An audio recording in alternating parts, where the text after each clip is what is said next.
Welcome to Obstacle Running Adventures, the podcast that fuels your passion for obstacle course racing, running, and all things adventurous.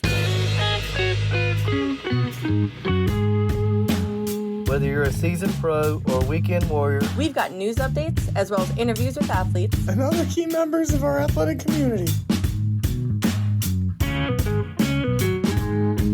As a weekly show since 2017, we have covered everything from championship and virtual races to fundraising events and FKTs. And now, here are your hosts, Michael Stefano and Caitlin Ritter. Standing on the corner, lost all my clothes. Hey guys, it's Michael Stefano. And Caitlin Ritter. And if we sound more chipper than normal, it's because it is a Sunday afternoon and we just went on a hike. Yeah, and typically it's like the last thing that we do for the weekend, which means I am up late editing every Sunday night. So yeah, that works out well. It's only like 4:30, which is pretty nice. That is pretty nice. What isn't nice is this phone update. What the hell am I looking at here? I know, it's horrific. This liquid glass stuff sucks. So bad. So bad. I wish I could undo it. I didn't even know my phone was updating to do it. Yeah, I wish I could undo it as well. But yeah, the weekend was pretty good. We did it says fight before Christmas. That's not true. It was a fright before Christmas. It was Frightmare before Christmas. Frightmare, yeah. And it was like basically a haunted house, but Christmas themed. And it was pretty damn scary. It was very scary. Yeah. So that's actually what our October Patreon video is, our late October Patreon video. I said, Mike, I want to do something Christmassy this weekend. And you said... Gotcha. Surprise. But that's not what you're here to listen about. But if you want to see that, be a patron supporter. And that 12-minute video is there. Also going to be doing the November Patreon video later today as well. Look at us getting things done. Yeah, getting caught up for the end of the year. I want a fresh 2026. That's what I want for Christmas. But let's hear from our sponsors. Shout out Mudgear. Use code ADVENTURE for 15% off your next Mudgear purchase. And Caterpie. Use code OCRReport20 for 20% off your next Caterpie purchase. And we don't have the new codes for the next year yet, but hopefully we'll be getting those soon. And then that is real close up on my face. Yeah. When you upload things to YouTube, it gives you like 3 possible thumbnails unless you upload something. And that was the best one? Correct. Oh, no. Yep. But speaking of the Patreon supporters, we're going to thank the $5+ Patreon supporters. Jason Dupree, Samantha Thompson, Bradley Keel, Charlotte Engelman, Aaron Grindstaff, Laura and Stephen Ritter, Hank and Arlene Stefano, Cheryl Miller, Jessica Johnson, Christopher Hoover, Kevin Gregory Jr., Evan Irick, Brent George, Logan Nagel, Seth Rinderkanesh, Steve Bacon, Robert Landman, and Jules Estes. But yeah, those are some of the people that are going to be getting that Patreon video. And shout out to the OCR Report for being a great home for us on the internet. And to Billy Hicks, the Podfather. Check it out over at theocrreport.com. I do not believe that that's going to catch on.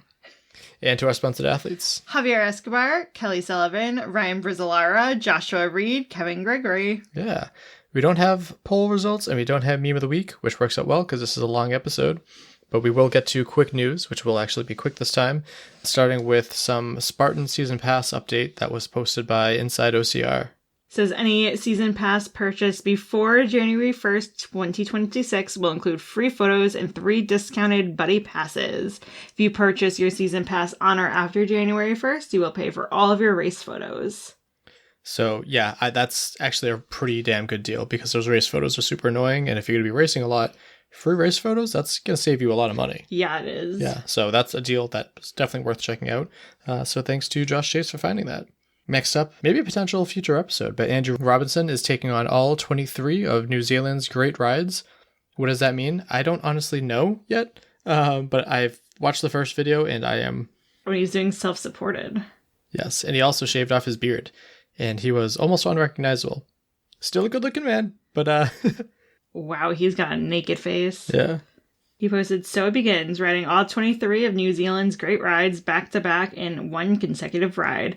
Day 1 took me along the Twin Coast Cycle Trail, then from Upua to Magawai, all in one hit. This is just the start." Now, this is definitely my American ignorance showing, but I also don't know how big New Zealand is. I know it's a beautiful country, Lord of the Rings, that has to be brought up. And I know what it looks like on the map. I just can't fathom like how big it is. But it seems like an awesome challenge. So I'm very interested in hearing more about that. He was at World Toughest Mudder. Do you recognize him? Nope. He had a fantastic year. Pretty sure he got 100 miles. Huh. Oh yeah, there he is. I was about to say, I'm very sure he got 100 miles. Next up, a shout out to a previous guest, Nick Gagnon, who finished the Pacific Crest Trail. So it took him 158 days from Mexico to Canada. 158 days of a journey, 158 days of hiking, days of good weather and some bad, days of smiles, suffering, and what the fuck moments, days of views, days of fun and friendship, days of filtering water, which I'm happy that it's over with, carrying a bear canister, not beer canister, bear, as in the animal. But only 1 month in 2025 where I actually didn't have to hike on snow. The Pacific Coast Trail was the longest hike I have ever achieved, with 2,655 miles, plus 30 to come back. How interesting. So the post goes on for a long time, but we had him over on the show when he did it on the Appalachian Trail. So this is a little bit bigger too. He started on April 6th and he finished September 11th. Do you not know the months? The numbers? Canadians do it weird. So what am I looking at here? So did he start in June then? 2025, 4, 6. 2025, 9, 11. It makes more sense that he finished it in November. Unless I've really been missing out and he finished it back in... I think it's November. Congratulations. Congratulations. November 9th. Next up we have podiums from Obstacle Racing Media from the Spartan, Florida Beast. For the women, in third place, Rachel Waters. In second place, Taylor Ray. And in first place, Cassandra Gill. And for the men, in third place, John... Dzalkialkowicz. In second place, Jonathan Stern. And in first place, Alvaro Vasquez. Yeah, and shout out to the New York ladies for holding it down for first and second. That's awesome. Secret link, there's 5 of them down below, so go and check those out if you want to. Well, let's get to what this episode is all about. So we teased it for the past few episodes, and we even talked about it in quick news, but we were finally able to sit with Christian Brown Johnson about his incredible world record adventure. So if you're not familiar, he put together Project 5077, which, as you'll hear very soon, is a 50K on all 7 continents in 7 days to help bring awareness and financial support to those dealing with Parkinson's. So it's a long interview. I had a great time talking to him. Let's get to Christian Brown Johnson. We'll start off with your name and where you're from. Yeah, Christian Johnson from Madera, California. Perfect. And far from the first time we've had you on the show, we had you on the show earlier this year too. So we don't have to go too much in your background because people can listen to that older episode. I want to get right into it. You mentioned last episode about, a potential trick you had up your sleeve, this potential, world record attempt. You hinted a little bit. Tell me about Project 5077. Yeah, so that's what I was working on, I think, last time we chatted. Project 5077, 50K, 7 days, 7 continents in 7 days. Unreal experience. It was absolutely incredible. So how long was this idea taking around in your brain? Because I think we had you on let's say January or February. It was early on in the year. Yeah, I started kind of thinking about something like this middle of last year. I was seeing the ads come up for the Great World Race or the World Marathon Challenge, which is a 7 marathon, 7 continents, 7 days. And towards the end of the year, I thought, I want to do something really big next year. And I was already signed up for the Arizona Monster 300, which is going to be my biggest race yet as far as distance goes. But I thought, I want to do something worldwide and maybe set a Guinness World Record with it. So in December of 2024 is when I officially started really planning it out and kind of thinking, okay, what are the first steps I need to take to make this happen? And then January, I reached out to Guinness and applied and kind of pitched some different ideas. And then we ended up settling on basically one title. And that was the fastest time to run an ultramarathon distance on each continent for male. So there's actually been a female that has done this previously 8 years ago, but no male has set this Guinness World Record. So after I got that secured, then it was the logistical planning and how am I going to figure out how to go and run on every continent in 7 days. And the hardest one to figure out is Antarctica. Come to find out now that I've connected with certain people and whatnot, you can do it. It's still a little tricky and very risky. Um, but I decided to go the safe route. And I reached out to the Great World Race and got on a Zoom call with them. And I said, hey, this is what I'm trying to do. And they said, well, perfect, because the female that did it in 2017, she actually came with us and we certified her distances and wrote her letter to Guinness. Nice. And everything. So, long story short, I ended up signing up for the Great World Race, which meant that I was also a participant of their race. And I was also running 50Ks every day while everybody else ran marathons and half marathons. So basically, the other people were doing like the kids course almost. In comparison, I guess. Yeah, it was awesome, man. Like, I mean, you understand like the Tough Mudder community. I felt like I had that same community on this trip. There was almost 60 people that were on this. We're all on this plane together, living together for 7 days straight, literally 24/7. And everybody had their own reason why they were running, whether it was raising awareness or money for something, or they just wanted to challenge themselves. I met a few people who had never run a marathon, and literally by the end of the week, they had done 7 of them. That's awesome. So it was really cool. Yeah, it was a great little community to have for a week. Yeah, when I was looking to that company, I was wondering, like, it's a crazy like bucket list thing to do. One, just to race in Antarctica in general, but to do 7 races, 7 days, and all that. I didn't imagine that there'd be that many people, but it sounds like there was a pretty significant group of amazing athletes. Were they from like all? Were they mostly from North America, or were they just from all over? I'd say the majority was from North America, but we had people from all over the place. One gentleman was from Malaysia, and he got recognized pretty heavily in Malaysia after he did it. Nobody from his country had ever gone and done anything like this, so it was cool to see him be recognized on the news and all that good stuff. Yeah, that's cool. That's an amazing accomplishment. And so you've been a very established ultra athlete for a long time. It dates back to over a decade, but this is obviously a little bit of a different beast. How did you have to change your training for this kind of consecutive day with the travel and everything? How did your training have to adapt for this? Well, this year I was just running a lot, mostly focused on running and lifting. Coming off of doing mostly like Ironman training blocks the past few years. It was kind of like a combo of Ironman blocks with ultra run training.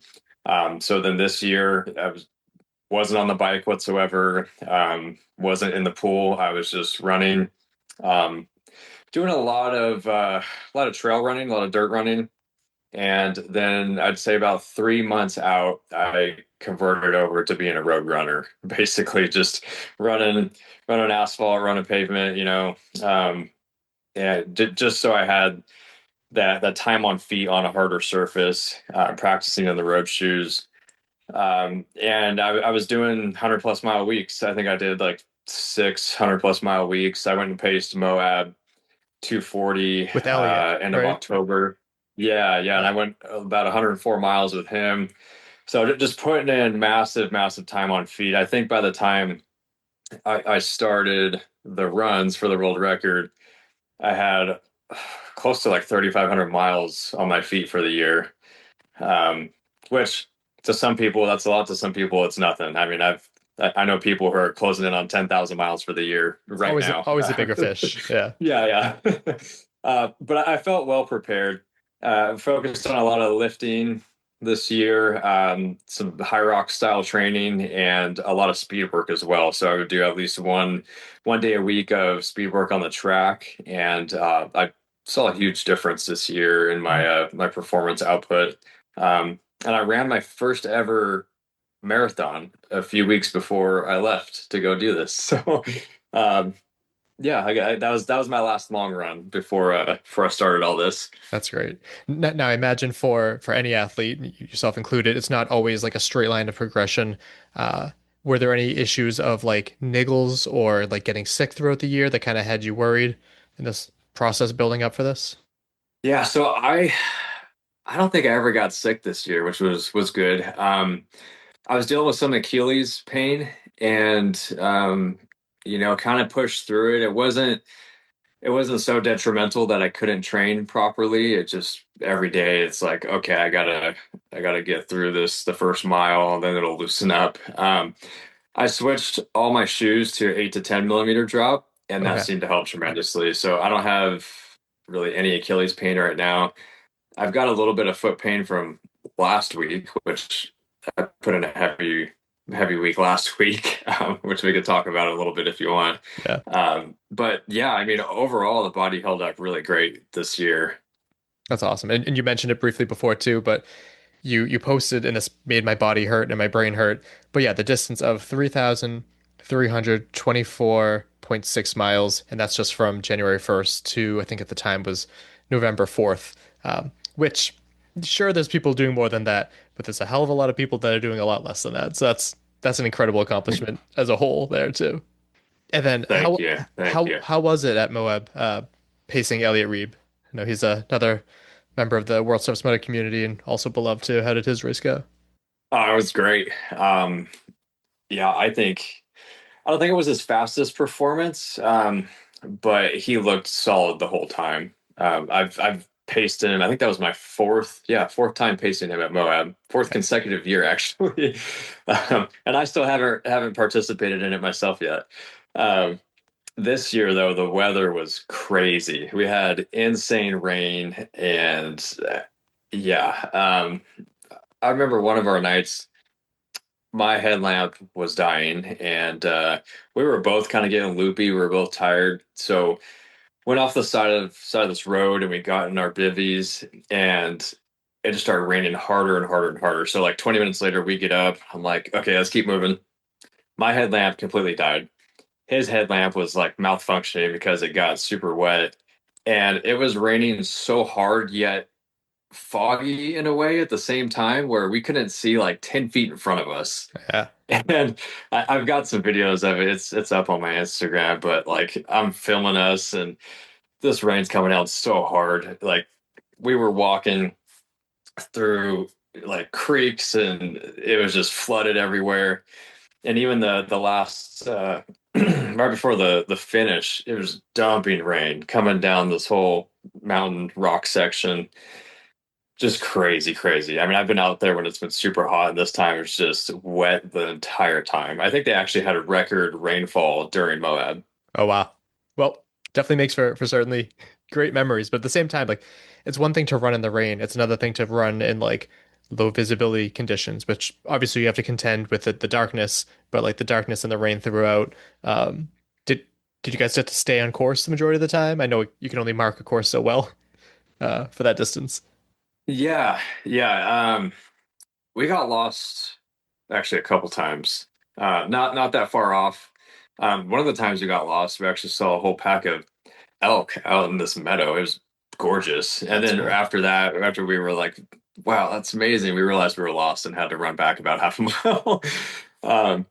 But yeah, I mean, it's typical. And with how much rain there was, and wind, I mean, there were like branches of from trees snapping off and falling as we were going through the forest, and it was pretty nuts. But it ended up being a really good race for everybody.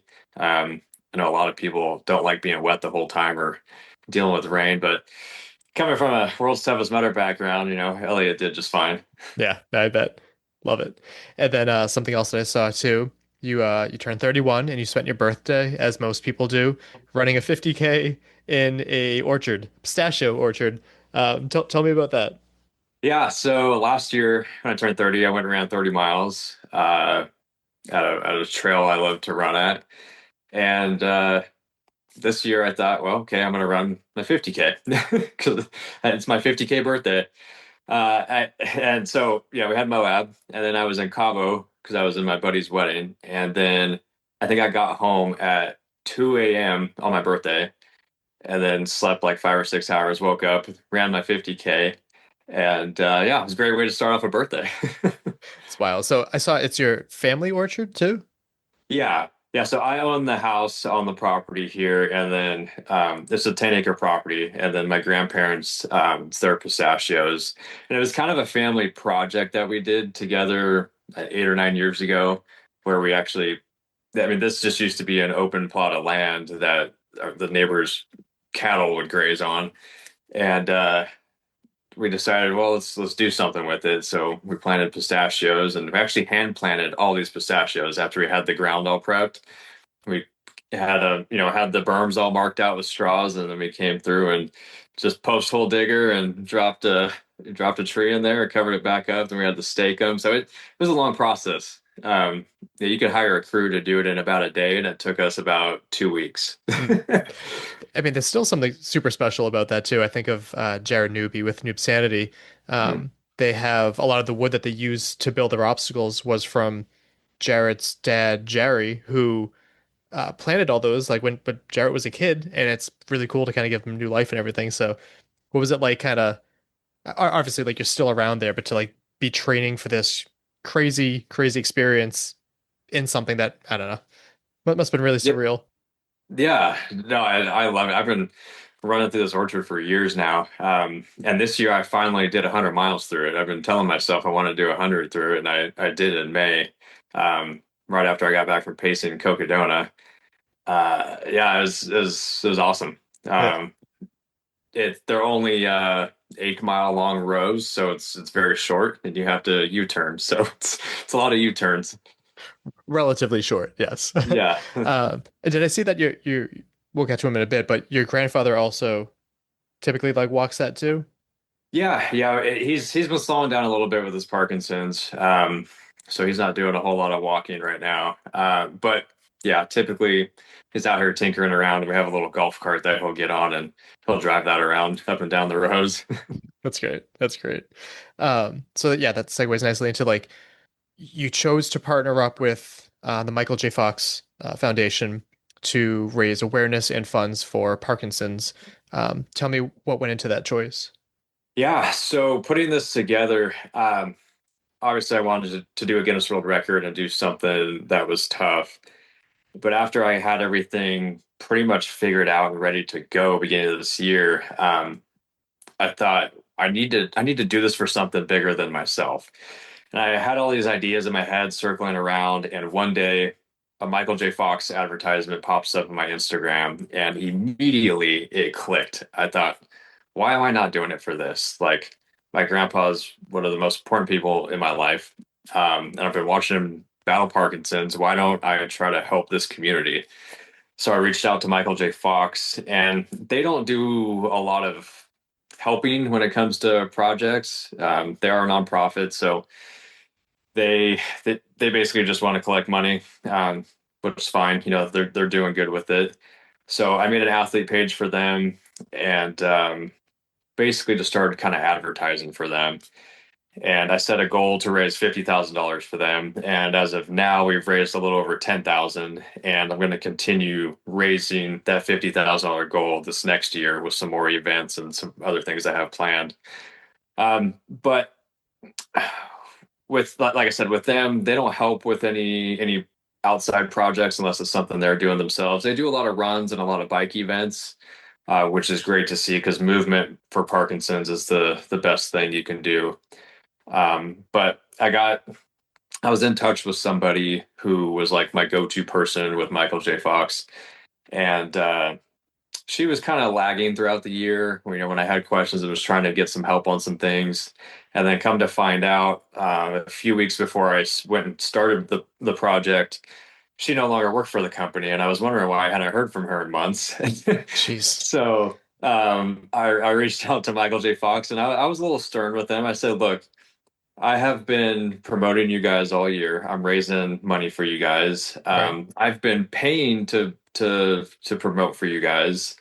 I said, if you guys want to be a part of, I said, this project starts, in a couple weeks. If you guys want to be a part of this and have me promote you throughout it, I need to speak with somebody. I need somebody on board with me who's going to be by my side." So they jumped right on board and got somebody else in contact with me. And I had a couple meetings with this representative, and they came back around, and they made me pretty happy. They were fully supportive. When I was out doing my runs and posting, reels, I was tagging. They have a separate page called Team Fox. It's more like their athlete page. And I was tagging them or collaborating with them, and they were collaborating in my reels and stuff. So they really turned it around and jumped on board and really helped me out with promoting everything. Good. I'm glad to hear that the support did come around because, yeah, you're definitely putting everything that you have into it. It's only fair that they, you know, reciprocate that as well. For those unfamiliar, I think most people, when they hear Parkinson's, they're like, oh, yeah, that's when people get like, shaky. And they think of Michael J. Fox, who's luckily been a big like visual representation of like what this is. Your grandfather's diagnosed with it 4 years ago, right? Yeah, roughly 4 years ago. What has, from what you've seen, like what has the progression been like, just so people can understand a little bit more about this? Yeah,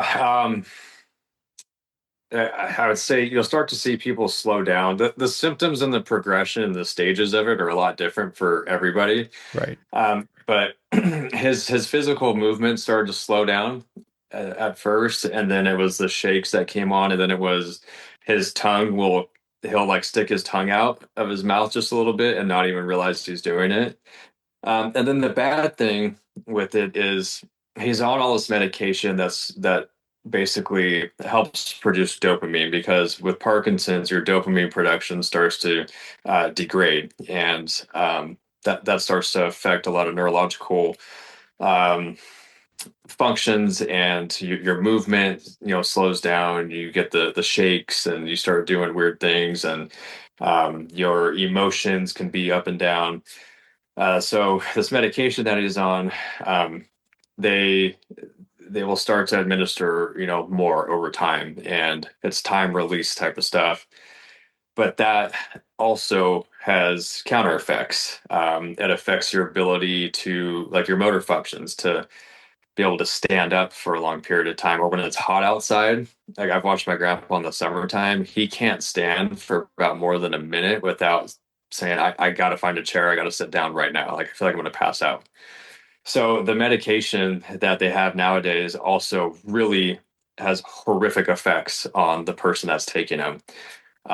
So my best advice from what I've seen, obviously I'm not a doctor, so take this with a grain of salt, but anybody that gets diagnosed with Parkinson's, continue to move, continue to exercise. I've seen a lot of people get into boxing classes that have Parkinson's, and that has really helped them. Just with obviously it's exercise, their reaction time, things like that. You got to keep your brain stimulated and keep your body moving.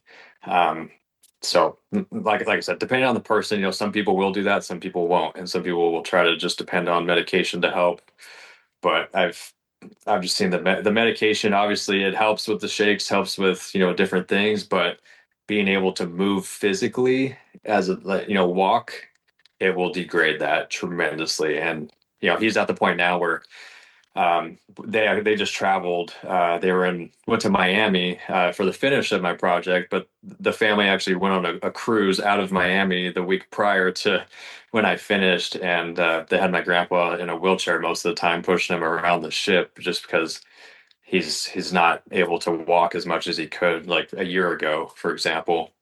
Yeah, that's got to be difficult to see in anyone, especially a loved one. And it's a double-edged sword too, like as you said, with the medicine. Like, this is going to help, and in science we trust, but at the same time, hopefully more funds could be put into that, then more medicine could be created that hopefully has less side effects and everything too. And in terms of like movement being such a good cure, I mean, it helps a lot of things, right? Like mental health issues. We recently had an episode earlier this year with someone that has multiple sclerosis, and I have some family friends that are, that are dealing with that as well too. But like, I'm sure it's very difficult, but like the importance to just keep moving, not just for your body, but for your brain, as you said too. Yeah, exactly. And like Michael J. Fox, they're doing a great job working on a cure for it, which obviously would be the best case scenario. They don't do a lot of like holistic work, and there's a lot of things out there right now that can help tremendously, like PEMF therapy, red light therapy, hyperbaric chambers.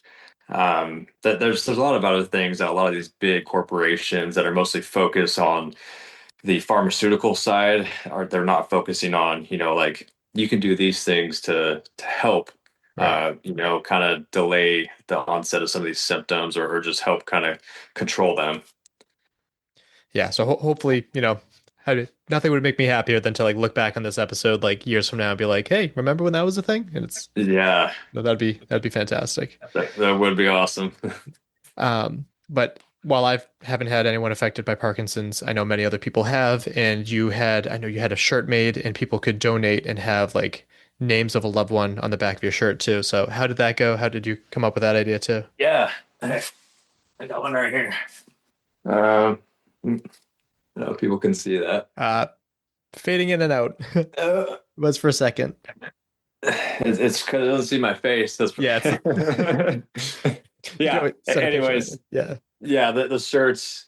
Yeah, it's probably because it's not seeing my face. But I had sponsors on the front. And the names on the back. That's great. So, with the donation, I would put someone's name. They basically give me the name of. Hang on, did I mute you or am I muted? Either, you're good. There we go. Okay.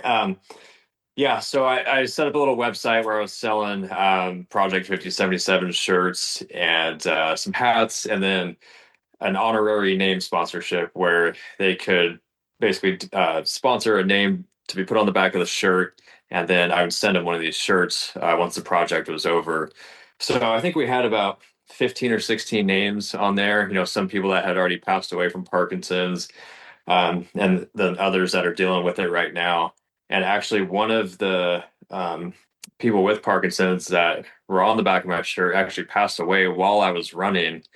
And I think we were leaving Australia, and I got the text because it was somebody that knows me, and they said, "Hey, I just want to let you know this person passed away today."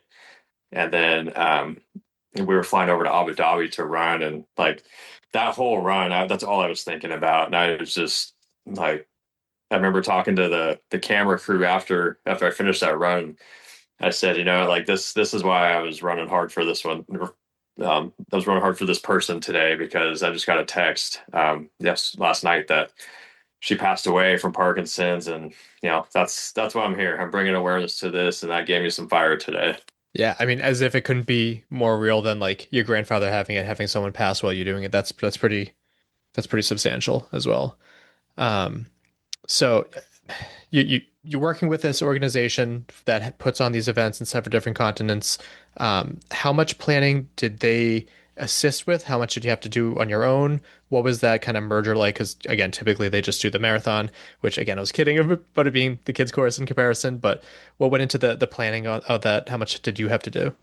So I didn't have to do anything other than get myself to Cape Town and then get myself home from Miami. So everything else was taken care of. And I know I recently talked to somebody that's actually doing the Great World Race this next year. They had a bunch of questions. And even throughout this whole year, I had a bunch of questions that never got answered up until right before we left. The thing is with this company is you basically get locked in and you can pay up front, or they do like a 3 payment deal. It's very expensive, and they won't send you any information on it, like any fine details, until you're about a month out. And so you're kind of like, hey, where, like, what time are we running this day, when, like, where are we supposed to be here, how's this working?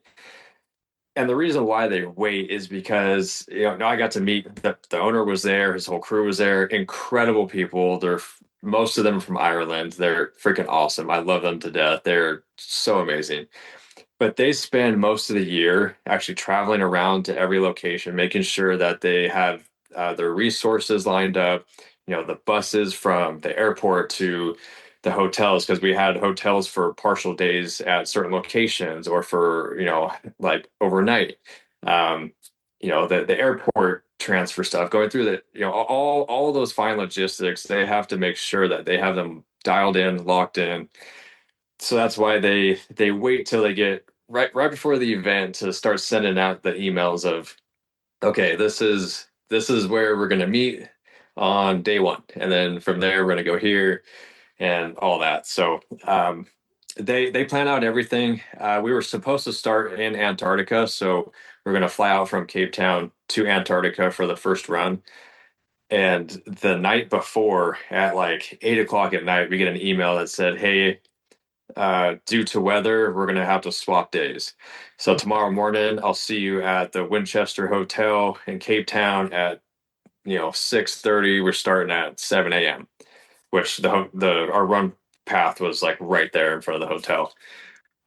So we swapped days. So we started Cape Town first, and then we went to Antarctica the second day. But everything during the trip is kind of on the fly, depending on the flights, weather, different things. We had some delays going through airports. We had a couple private terminals that we went through, which was just okay. Get off the plane, walk to this private terminal, you're good to go.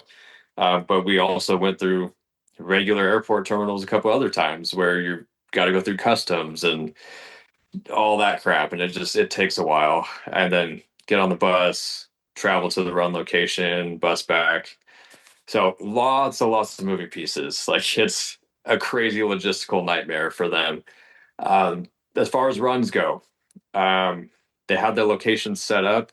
They had somebody pre-measure all of them before we even get there, so they know exactly where to turn around. They're pretty much all out and backs, short out and backs, or we had Cape Town and Antarctica was loop courses, but very short. Okay. So most of them were, say, for the marathon, 10 out and backs, nine to 10 out and backs. For me, I'd have about 11 and a half for 12. And so I'd run the same exact course out and backs, and then say on my last lap, I'd go out a partial way, then I'd have tape on the ground, or they'd have somebody on a bike go out in front of me, and I'd basically I don't know what you call it, but I'd be chasing the bike, and they'd turn me around at a certain point, and then we'd head back. And most of my runs were actually over the 50K. I think the longest, the longest one I had one day was like 31.65 or something. It was like literally half a mile more, which for the record purposes, they didn't have to be officially sanctioned races, even though this company is certified and sanctioned for the marathon and for my distance as well. Like it was officially certified as a sanctioned like 50K. So it's like you kind of think, okay, what do we show Guinness? But right. I had to go off of their map timing, because we all wore a number that had the chip on it, so it was all officially chip timed. So all of my times were based off of their course distance and chip times, even though literally all of my runs were over the 50K distance by at least like a tenth of a mile to half a mile. Yeah, that's true. A few things to unpack there. One, I can only imagine the anxiety of like paying all this money up front and like not hearing things until like the last month. That would definitely freak me out. If not for like, obviously they have a good track record. Other people have gone through this before too. But I also saw that change too, where like at first I saw that you were starting in Antarctica, then I saw that you started in Cape Town, and so that explains that switch. But I can't imagine the pressure that this company has to go through, rightfully so. Like you pay all this money up front, and one flight issue can just bring the whole house of cards down too. So that sounds like the most stressful job, but also like really fun and getting to see everything. So obviously you felt like you were in good hands, other than the distance that was measured out. Yeah. And even that, like I expected to run a little over anyways, just as a safety net. And I was wearing two Garmins. I literally had two Garmins on. I had this like crazy like wrist motion I would do every time I'd start to hit the buttons at the same time. So I had that data, I had their data, which I just submitted, what was it, 2 days ago, because I was waiting for the letter from the race director, because I have to have a witness statement. He submitted his chip times that he had for me, and then my record was the total time. So when I started in Cape Town and when I finished in Miami. And another record that I should have signed up for, which I didn't even realize till recently, you can't apply for a record after you've already done something. you have to apply before and then go do it. So Okay. I technically broke a second Guinness World Record, but I don't get it because I didn't apply for it. But the record was the total aggregate, like my run time. So my Oh, total time running was about 31 hours and 25 minutes to do 750Ks on all continents.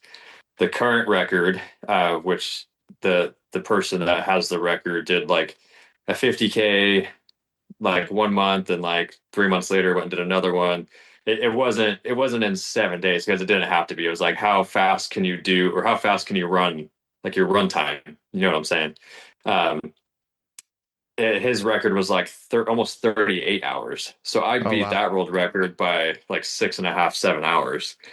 Um, but I don't get it because I didn't register for it beforehand. Interesting. That is kind of frustrating. On one hand, I can understand why they do that too, but on the other hand, if as long as it's like verified and like people are there and everything, and they're verifying something else while you're doing that, it should be fine. But yeah, it's what it is. Yeah. Yeah, like in the letter I sent to Guinness from the race director of the Great World Race, he put in there that I broke that record, and then below it he's said, okay, this is the record he just set, for the fastest time to run an ultra marathon distance on every continent. So he had that time, then he had my total running time. But yeah, I actually just today they accepted all my evidence and certified my Guinness World Record as of today.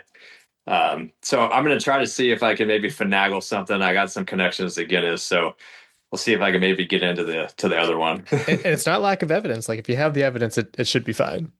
But Yeah, yeah. No, it's definitely proven in there. yeah, Um, but yeah, it all worked out, and leading up to it, it was funny because I started connecting with some people that were going on the trip, and I would see people post like, "Oh, this is where we're gonna be at this time," and I was like, "How are you guys getting this information?" And so I reached out to them, and they said, "Oh, we've been talking to people who have done this, in the past." I said, "Okay, that makes sense," because I'm like, I'm not seeing any emails. I don't know where you guys are finding out all these times and where we're going to be and this and that. But yeah, like I said, it's a long process for the company to make sure they got everything in line and in order. The nice thing though about going with them versus say you do this with commercial flights is we went with a third party company to Antarctica called White Desert. So we flew out on their plane to Antarctica from Cape Town and back same day, and then literally got off that plane, took a bus on the tarmac and a U-turn over to our plane that we were going to be on the rest of the trip. So they charter a private plane for the remainder of the trip, and you're on that. So you're guaranteed your flight. You don't have to mess with any flight delays, nothing like that, unless there was some crazy weather, which every place we were at was warm other than Antarctica, obviously. right. That would be a So problem. that's yeah. So that's what was really nice with going with this company is you got a chartered plane that you're on, your meals on the plane. I mean, they had really, really good food. It was legit food. It wasn't like, oh, here's your tray of food, open the top. It was like, here's a full menu. What do you want? Yeah. Um, And speaking of that, I mean, there's obviously so much they can do. They can't run it for you and they can't recover for you. But speak to that, nutrition piece and the recovery between events while you're traveling to another, not state, not country, another continent. So how is the recovery and speak to the food choices? Yeah, my go-to running fuel was Never Second bars and gels, and then they had a couple aid station spots at every run where you can grab some snacks and fluids and stuff. Um, as far as the plane goes, we had, you got really good protein, carbs. The breakfast, they would bring you a whole tray of could be like pancakes and some oatmeal and eggs, bacon, sausage, fruit, literally everything. Most of the dinners were there was quite a bit of chicken dishes, pasta dishes, rice. They had some seafood here and there. Really, really good. So really, nutrition wasn't anything I really had to worry about. I felt great the whole time. I mean, the only The only day I had issue with nutrition, not because of a lack of food, but because it was difficult to eat, was Antarctica. I had stuff on me, and we also had tents alongside the finish line where they had food in there and we could have our bag of stuff in there. But it took time to kind of run off course to go in there. And then you're going from -20 to a warm room and trying to grab something, you get warmed up, then run back out, then you're freezing your ass off again. Um, so that day I barely ate anything that whole run, and I tried to drink as many fluids as I could. They had another aid station spot where they had water for about 30 minutes until this whole 5 gallon thing froze. And then they had hot water and hot chocolate and thermoses. And it was so crazy because you could tell that liquid was hot, and they'd pour it out in a cup. By the time they poured it and you grabbed it and put it to your lips, it was already cooled down enough to where you could drink it. So I was living off of like hot chocolate and some semi-warm water that whole day. But that leading into 95 degrees the next day in Perth, Australia, I felt a little crappy that day because I didn't eat enough the day before. But other than that, food was great, nutrition was great. Recovery wise, some of the guys on the team with the Great World Race, they brought massage tables and they knew how to massage, and like a lot of people were getting massages. I didn't get one until after we ran in Portugal, and it was the best thing I had done all week for recovery. Like my hamstrings were hurting after that race, or after that run, and this guy massaged me out, man, and I was gripping this freaking table like, oh my gosh, this hurts so bad, and got up off that table and was walking perfectly fine. I'm like, that was magic. But my go-to recovery on the plane, so we had lay down seats. Everybody had, a perfectly lay down seat. We'd set up, we had some bedding that they gave us, so we'd set all that up, and I'd kick my Normatechs on, my full length Normatech boots on. So good. And I'd hit the button and I'd fall asleep. And then I'd wake up a couple hours later when we hit some turbulence and the plane's shaking around, and you're like, oh crap, I'm probably not going to wake up. I might die. hit the button again and just let it run. So I was cranking out like at least an hour and a half, 2 hours a night on those Normatechs. And, every day I felt great. I didn't do any pre-run warm-ups, absolutely nothing. We just get to the start line and take off and run. Yeah. Yeah. That's amazing. And those boots are fantastic. I had the opportunity to use them actually with Evan Preparis when we were doing like OCR America. And at the very end, he's like, hey, try these boots out. And they were very nice. I can only imagine after like consecutive 50Ks how wonderful that was. Yeah, it worked out great. Yeah.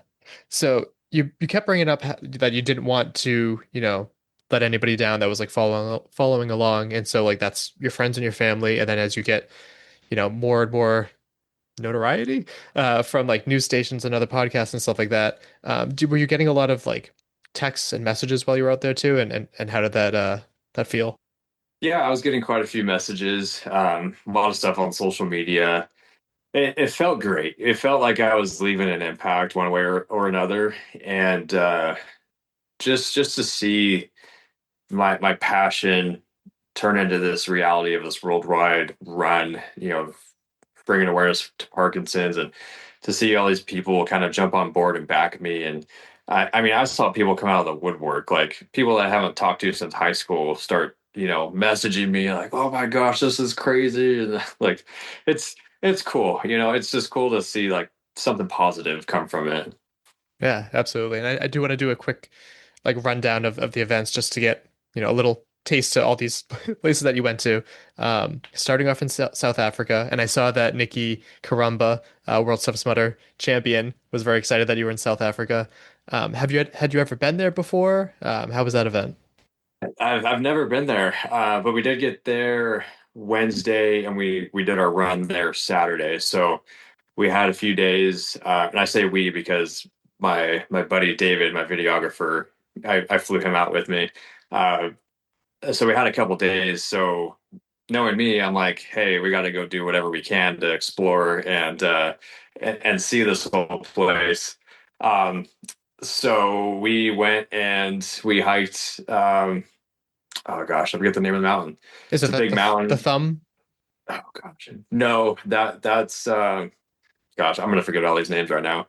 We hiked this big tabletop mountain right behind where the hotel was. Super cool. It was like over 2,000 feet of gain in a couple miles. And I was like, well, I need to do some sort of workout today. But that was the day we landed. We landed at like 10 a.m. and went and checked into the hotel and climbed this freaking mountain. Um, and then we took an Uber down to the most southern point of South Africa or Africa itself and got to stand by the sign. And then we went to this penguin beach. And that was the cutest thing. There was like hundreds of these little penguins, these fluffy little penguins. I saw the picture. I was very jealous. Yeah. Yeah. And we actually snuck onto that beach. We showed up because you're supposed to pay to go in, and right when we showed up, they closed for the day. So we were like, well, whatever. We snuck around the backside of the beach and made our way over. Obviously didn't get arrested, so that was great. But we got to see some pretty cool penguins. That would have been the worst, the worst like premature ending of this world record attempt. Yeah, yeah. But penguins like, are worth it. Yeah, yeah. We got to see all these penguins. It's so cool. But yeah, we did all kinds of stuff. We went to the island just off the shore of Cape Town there, where Nelson Mandela was in prison, and got to do a full tour there. So yeah, we did what we could while we were there. Cape Town is absolutely beautiful. A little rough in some areas. If you leave like the main city, you got to be careful. But just it's gorgeous. All kinds of different people there. We also went to like their Wednesday. I think it was a Wednesday night farmers market. It's just like college kids, young kids, like everywhere. Just all kinds of different food vendors, and it just seemed like this big old great like friendship gathering, and people were just having a good time. It was cool. That's pretty cool. My wife's Caitlin's brother and his girlfriend were there earlier this year. They went to South Africa and then went up to like Namibia and stuff like that. And it just looks, I don't know, when people think about like exploring and seeing the world, I feel like Africa doesn't come up as much as it should. But I heard it's really nice there. Yeah, it's great. I would definitely go back. The run course was cool too. It was right along the water, and beautiful spot. Yeah, and you got a time of 4 hours, 19 minutes, and 57 seconds, which is a great way to start it off. And then you went to Antarctica, which selfishly I want to hear the most about this because I'm someone that loves the cold. Obviously, that is like an inhospitable cold, so it makes me super excited of like, how do you survive and do a race there? So what was your experience like there? Yeah, 5 hour flight from Cape Town, and I remember looking out the window as we were getting close, and you would just see like these chunks of just flat white like puzzle pieces in the water, like all these ice shelves, and then all of a sudden it just turned solid white. It was just solid white for a while. And then we started coming down. You can kind of see some like rock formations out there. And we landed on this ice runway, and they groom it and have it all prepped however they have to do it. But you land and the plane's like doing this because it's not a perfectly flat runway. You're bouncing up and down. And it was just crazy. The sun doesn't set, and this is their summertime. My watch literally said sun will set in 75 days. So the day we were there, and I took a picture of that. I was like, I looked at it. I'm like, what does that mean? So I was like, oh yeah, the sun doesn't set here. Yeah, you might as well be on like a different planet at that point. Yeah, yeah. And Wolfsfang. So Wolfsfang Antarctica is an area owned by White Desert, the company that does these charter flights out there. And there's no solid structures. There's no land. You're at basically 3,500 feet of elevation, and you're just on like solid ice. And then there's just these rock mountain ranges in the distance. And there were some like rocks, like big rocks near us where we were running. But the rest of it's just ice, and they have this little tiny community there set up of all these little tents. And, outside of us going to run there, people can pay to fly out there and stay there for a few days. And it's kind of like a luxury thing and whatnot. But it was super cool. And they told us, they said, don't don't go wander off because you might disappear and we'll never find you because there's crevasses and stuff that are out there. And if you fall in one, you're not coming back. So, um, but for our run, so when the plane lands out there, we have exactly 8 hours. The plane's got to leave in 8 hours. So we basically got our bags off the plane. We had to walk over to this big tent and basically set our bags up in there, get our stuff ready. And then they were kind of like rushing us because everyone was taking their sweet time. And they're like, "Hey, we got to start. Like, let's get going. We've only got X amount of time today." So that was actually our shortest run day. Some people didn't finish their marathon that day, actually. But they rushed us over to the start line and we start. And it was almost like this L-shaped loop that we did. So you kind of run along. It was just ahead of the runway that we landed on, and then across a secondary runway that they have down it, and then you cross it and come back up it and back around to the tent village where we started.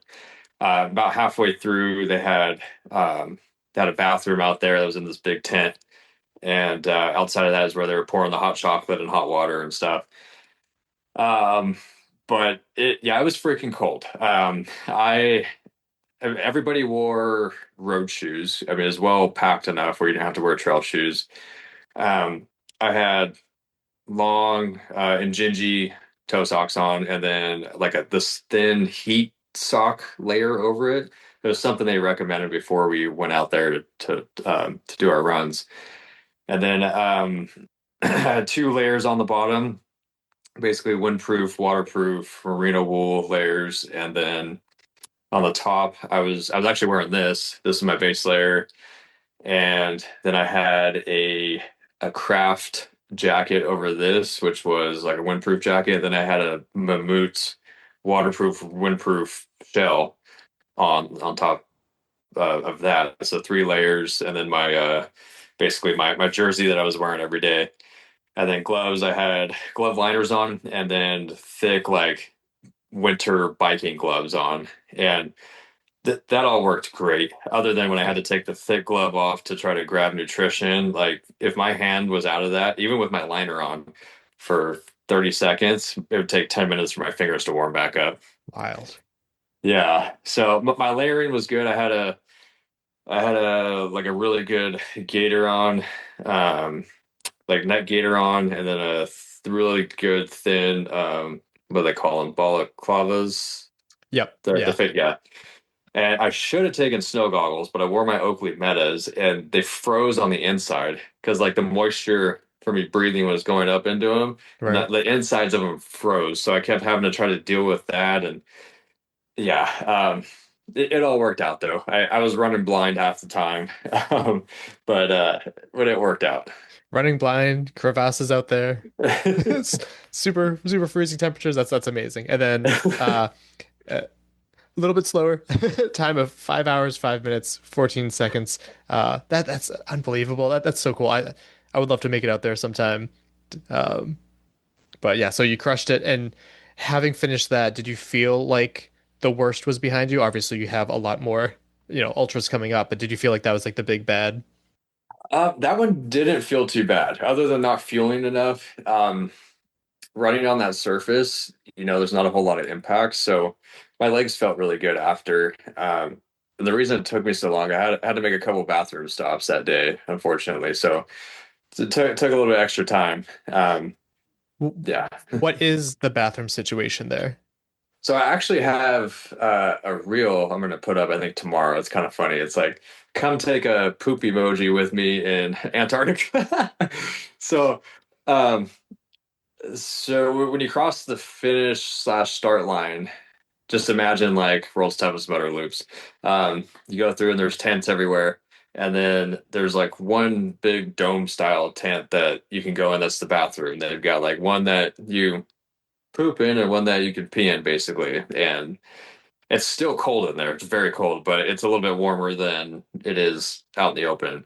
So they had one there, which was kind of far off our path. And then the other one was where they, like, literally right behind where they were pouring water and hot chocolate and stuff. So the video I have, I was wearing my Oakley Metas, actually hit the button and started recording while I went in there. So I mean, it's this big old freaking tent, and you just lock the door, and yeah. But they only had two of them out there, and I don't think anybody attempted to pee out in the open. It crossed my mind, but then I thought that's probably not going to work very well. Yeah. Numbness isn't the worst thing that could happen to your area Yeah. down there. What did they? So was stuff gas powered, or I don't imagine to be electrically powered? Like, how did they heat the hot chocolate and keep things warm? I know very little down there. So they had some propane out there, and oh gosh, I'm trying to think. The fireplace, we had this tent that we could go into where the food was, is where everybody kind of went and congregated afterwards after they finished because they had this whole like buffet of food lined out for us afterwards. They had a fire going in there, and that was yeah, that was a real fire they had. So they've got firewood out there. I think they fly it in. Um, yeah, I mean it was freaking warm in there. So yeah, I think they keep themselves pretty warm when they're out there. Yeah. And then going to Perth, Australia, where I'm sure you longed for the cold again. Um, how long was that flight? Because Australia is pretty damn remote too. Yeah. So what we did is we actually flew from there straight back to Cape Town, and that's where we swapped our planes. And then that flight, so we had 5 hours back, and then we had another it was about 10-hour flight to Australia, which was nice. Got quite a bit of sleep that flight. But Perth was 95 degrees, and it wasn't horrible. But it sucked a little bit. Where I live, it's hot in the summertime, so I run pretty good in the heat. Um, like my best world's toughest mutters have been when it's been warm. When it's Right. cold, they have not been good. um, but yeah, I mean, you just had to keep up on your fluids. I know definitely by the end of that run, there's a little bit of struggle there. You're just trying to keep up on your food and your calories when you're sweating so much. What was the humidity like there too? I'm sure that could have been a factor. It wasn't too bad. No. Yeah, Okay. it wasn't bad. It was just hot. Yeah. And Yeah. then were you there for like, did you get to see any the obvious thing, did you get to see any kangaroos or any like fun animals while you were there too? No, it was actually my least favorite spot, to be honest, because Interesting. we were next to this big rugby stadium and along this river, and there was this cool bridge that we kept running under, a bunch of times. And I mean, the river was cool, but we were just running down this like bike run path, and there wasn't. It just looked like a normal city almost. So I didn't get to see any like outback, kangaroos, or I didn't have any kangaroos running up trying to punch me or fight me, like you see all these videos. I was about to say you might have been better off not seeing kangaroos that look like they could be assholes sometimes. Which would have been great. That'd have been fun. I'd have been like, Yeah. all right, hopefully Take that'll record. yeah, take a poop with me in Antarctica. Watch me get punched in the face by a kangaroo in Australia. Yeah. Um, yeah. No, I mean, it was cool. The place we were at, we all congregated at was, oh gosh, it was like this little community center, and they had showers and stuff. So, we got to shower after, because after we ran in Antarctica, we didn't get to shower at all. We, flew back, Right. got on the next plane, flew to Australia, ran, and then, you could shower after. So we were there. We were there most of the day. I think we left at like 9 o'clock that night to go back to the airport. And then, then we flew out late that night over to Abu Dhabi. Yeah. So Australia, which took you 4 hours, 31 minutes and 1 second, and then you go to Abu Dhabi. Well, you returned to Abu Dhabi because you've raced there previously too. So I haven't raced in Abu Dhabi yet. Oh, That was the Saudi first Arabia. time. Right. Yeah, Saudi and Kuwait. Right. So what was it like being in Abu Dhabi? It was cool. I love the Middle East. Genuinely love the Middle East. So I was excited to be there, and I've spent some time in Dubai. Before we did that race in Saudi, we were in Dubai for a few days and got to see a lot of that. So I had some high hopes for Abu Dhabi. Beautiful city, not as extravagant as Dubai was, and it was really really hazy. Like it was almost like a fog. It was so hazy. Oh, weird. And where we ran right along the water, and you could see they have an Atlantis hotel out there as well, just like Dubai. It's out in the distance across the water, super pretty. And then this whole city, the skyline, just crazy with their architecture and what they do. But the path we ran on the sidewalk path was really, really wide and all different colors of this brick and stuff. Really pretty. So I genuinely enjoyed that run a lot. Weather, it was humid, but it wasn't crazy hot. I think we had low 80s. It was great. I felt good. And then we were at a hotel right across the road for most of the day until it was until like 1 a.m. the next morning. But we had access to the spa across the road. It was like this gym and spa. So I went over there after, got in their hot tub and their steam room. So that was nice to have access to that. Yeah, that sounds magnificent too.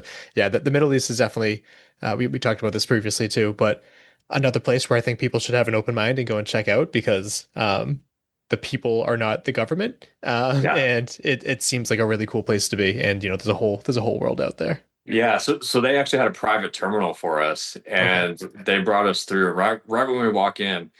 There's all these people lined up, like waiting for us to come in. They had this long table with all this food on it, all these little snacks and whatever we wanted to drink, and we kind of congregated in there. Then we got on the bus, and they took us out from there. And I mean, it was they treat you well over there. But like you said, it's not the government. Be open minded. The people there are very, very nice, and they seem to like everybody. Yeah. That's awesome. And so you finish that 4 hours, 29 minutes, 11 seconds, and then you go to another place that's supposed to be beautiful, that I've heard from a lot of people, but Portugal. So how is that country? Had you ever been to Portugal before? Never. That was the first time. And that day it was like perfect running weather. It actually got a little chilly after we finished. Nothing like Antarctica, but I think we were in the mid to high 60s that day. Just beautiful running weather. And we took a bus out. Must have been like a 40-minute bus ride. But we would go out to this little town, and it kind of felt like it was in the middle of nowhere. And I didn't even realize until we were done running that we were literally right next to the beach. But this town, like, we're kind of just crammed into this town running this U shape, out and back. And it's like this empty town with graffiti on some of the buildings. Some of the buildings are run down, and there's not a whole lot around. Kind of see some greenery and just all these buildings. What was cool is the people obviously live there, not a whole lot of people, because come to find out, it's a summer town and it gets very busy in the summertime, and people rent out all these condos and it becomes just a lively place. But we were there when it was dead, and I was like, where are we running? Like, this is crazy. They had, so school was in session. So all of a sudden there's like 50, 60 kids that come out by like the middle where we started. And they're all on the sidewalk and cheering us on. And then at one point they're like putting their hands out to, and you're running by and hitting all their hands. And that was super cool. I was like, man, this is just, it's like one of those life moments where you think running took me here. And like, I'm running in this random spot in Portugal, and like all these kids are out here cheering me on. They have no idea who I am. And like, it's just one of those beautiful life moments. And we finished up that race, and afterwards, so there was like these little shops right by the finish line, and we actually everybody had their bags like kind of around this little gelato shop, and that's where they actually gave us all our food afterwards. Like kind of a little, like somebody there locally made us all food. It's kind of just buffet style. Nice. And then so we all ate and then went to the shop and I just got a ton of freaking ice cream and like I got a milkshake. So it was cool. We were supporting some of the local businesses, and then one of the guys there, who had actually connected with me on Instagram before I went out there. He lives in Portugal and was helping the Great World Race set up the course there. Cool. And he's friends with the owner. He actually is the one that hooked me up with my massage, and that dude gave me the best massage of my life. So it was super cool. Like we had chatted a bunch before I even, we even started this whole Great World Race, and to get to meet him, and, put a face to just, an Instagram profile. And then he was filming me at the end. because I didn't have my videographer in Portugal. I had him at 5 of the locations, but Portugal wasn't one of them. So he was chasing me as I was finishing with my phone, and then gave me a massage after. So I'm like, this guy's awesome. But yeah, and then come to find out, we just had to walk down this little street right past the gelato shop, and then there's this beautiful beach. It was crazy. The sun was going down, absolutely gorgeous. I put a picture up on my story that night. I don't know if you had seen it, but it was nuts. It's amazing, and again, like running has taken you here, but it also kind of shows how I want to say like how small the world is. Granted, you know better than most with like the duration of flights that you had to take and everything, but with social media, like you can meet someone in Portugal that's been like cheering you on and stuff like that. So how cool was it to meet that guy? It was awesome. Like he immediately when we got off the bus, he's like, "Hey, it's so good to meet you." And I was like, "Oh yeah, like thanks for connecting with me on Instagram." And I appreciate all your help for helping set up the course and accommodate my distance and all that. And just yeah, it's so cool. Love that. Love that. So that was 4 hours, 30 minutes, 48 seconds, and then Colombia for South America. So getting close to the end. How was your second to last event now? Colombia, man. Oh, Colombia was beautiful. That was a little adventure. So also we went through a private terminal in Colombia. Um, and it was funny because the private terminal was called Millionaire. That literally that's what the sign said. There's all these other private jets out there, and I'm like, oh, that's probably that guy, probably drug deals and that. No, I'm kidding. But I took target on your back. Yeah. I took a video when we got off the plane, and I was just kind of recording myself and all the planes around me, and I was like, well, we've got the biggest private jet here. No, it's just got to be funny. That's wild. Yeah. But we would go through this little private terminal, and this was one of the locations where we had to give up our passports. So we had kind of this concierge lady on our flights who was taking care of the logistics of like passports and airports and the flying logistics. So we gave up our passports, and they were gone all day until that night. You're in a kind of a sketchy place. But we get on these buses and they take us over to a hotel, and I think it was 1 o'clock, 2 o'clock in the morning. So we get rooms in the hotel, go up, put all our stuff in there, and then we come back down, get on the bus again, and go to our run location, which wasn't too far away. It was like a couple of minutes away, which was right along the water. Beautiful. And we started at like 3:30 in the morning, I'd say. Well, it was still dark, but we had enough light with some of the street lights and stuff along the path that it was perfectly fine. We didn't have to take. I did have my headlamp, but didn't end up needing it. But it was freaking humid. Like I immediately drenched, and the heat wasn't bad when we started. It got a lot worse after the sun came up, but just the humidity was crazy. Like you're just soaked the entire time. And the great thing with the Great World Race staff is at the aid stations, at the really hot locations, they would have buckets set up with water filled with just ice. So you dunk your arms in, and then they're squeezing water over your neck, or they're giving you like a towel that's wet you can run with. So they were hooking us up, keeping us cool down the whole time, which helped a lot with these runs. Made you feel 1,000 times better when it got really hot. I can only imagine. Yeah. Yeah. But that run felt great. Like I think knowing it was the second to last run, I was running pretty hard that day. I felt good. We were kind of on the small path, and at every run location, our stretch of path or sidewalk or boardwalk wasn't closed down just to us. So the public was out there. So we had to dodge people, the whole time. And this one Cape Town was the worst. And it was one of the widest paths, but there were so many damn people out there. You're constantly just like running across back and forth. This was the second worst one though. We had to constantly dodge people, and it was just so narrow of a path. It was, you're jumping in and out of people. But other than that, all went smooth. When the sun came up, it was super pretty. Once again, another incredible skyline with all the buildings. And it warmed up quite a bit, but it wasn't too crazy. Yeah, I really, really enjoyed that one. When people ask me what was your favorite, I mean, outside of Antarctica, Cartagena is probably up there. Hmm. It's yeah, I don't know. It was just one of those places where I'm like, oh, this is cool. Like they had all these tropical plants that were running through, along the path. It was a cool spot. That does sound cool. One of the potential benefits of like going to a place that's like highly populated is like potentially like more people cheering for you, just like you said, the kids in Portugal.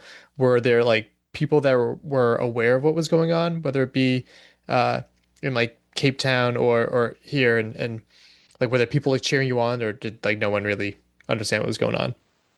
Nobody understood what was going on.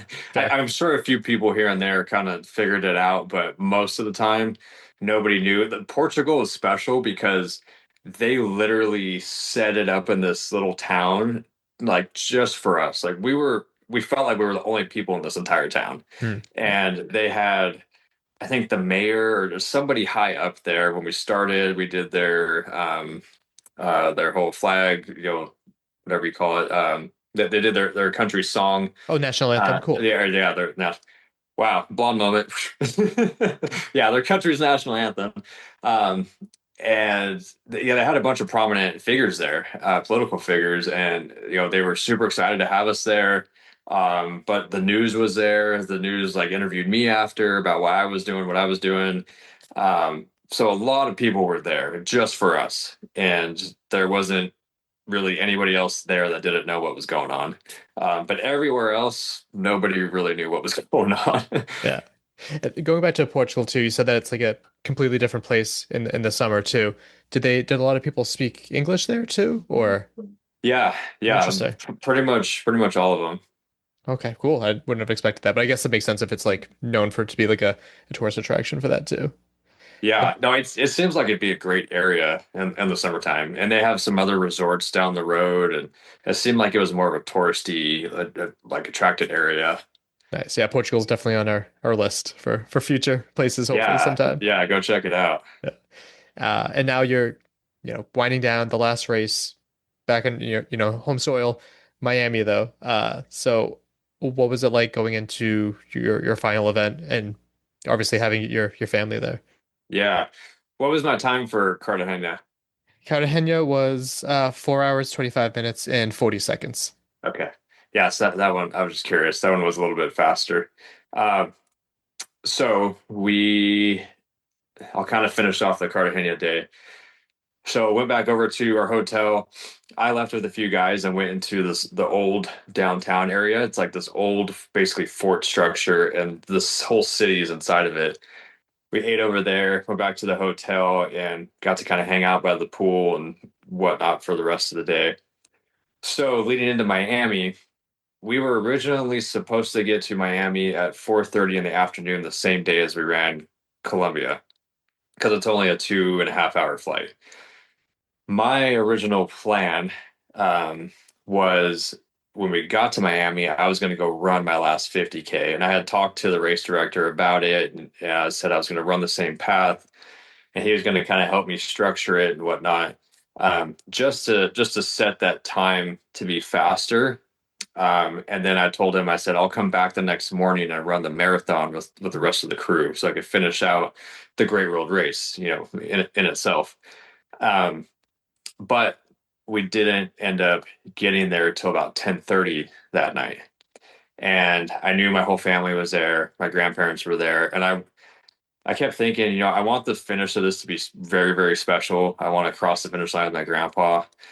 So I put that all aside and I said, okay, I'm just going to run in the morning. And we obviously got there late. I went and got some food really late. Slept a couple hours. I was nervous as hell that night. Like I could barely sleep. I don't know. I was just so freaking nervous about the next morning. And I went out and they let me start early. I started at 6:30 in the morning versus 7:30. And the only reason I did that was because the female record, so she started her first run, her first day later on. Because we did our swap, we started earlier than when we were supposed to originally start. Gotcha. So to be able to beat her total time as well, I had to start just a hair earlier.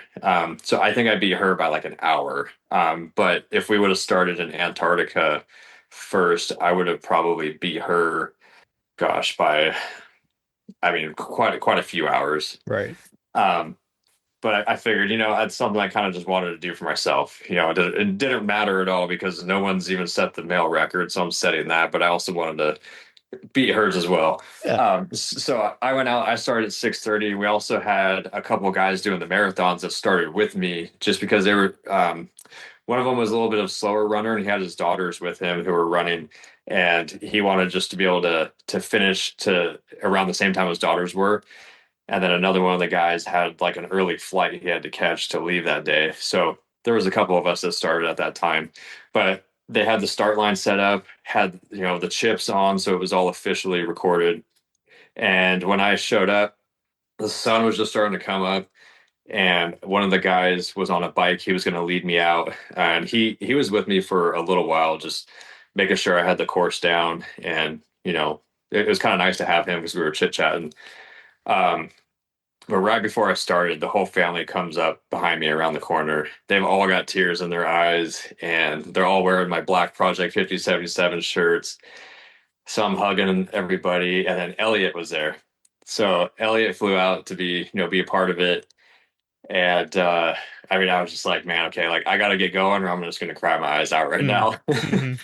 So I got started, and I told myself, okay, last day, I'm moving hard today. This is going to be an all out. And it was funny because DJ Fox had messaged me, and he said, "Are you going to go sub 4 tomorrow?" And I said, "Yeah, that sounds like a good challenge." So I take off running hard, and Elliot ran with me for a little while, kind of jumped in and out. And then once, gosh, I think I was 9 miles in by the time the rest of the group started the marathon. And like the whole finish start line started to get packed with people. Like that's, everybody's families are out there, friends are out there. Like this whole boardwalk in Miami was just getting packed with people. So people start cheering, and then like all these people knew what I was doing and like why I was out there. People were like knew my name somehow. Like people I've never seen, like, "Come on, Christian, let's go." And which was just super motivating and inspiring. I kept running harder and harder.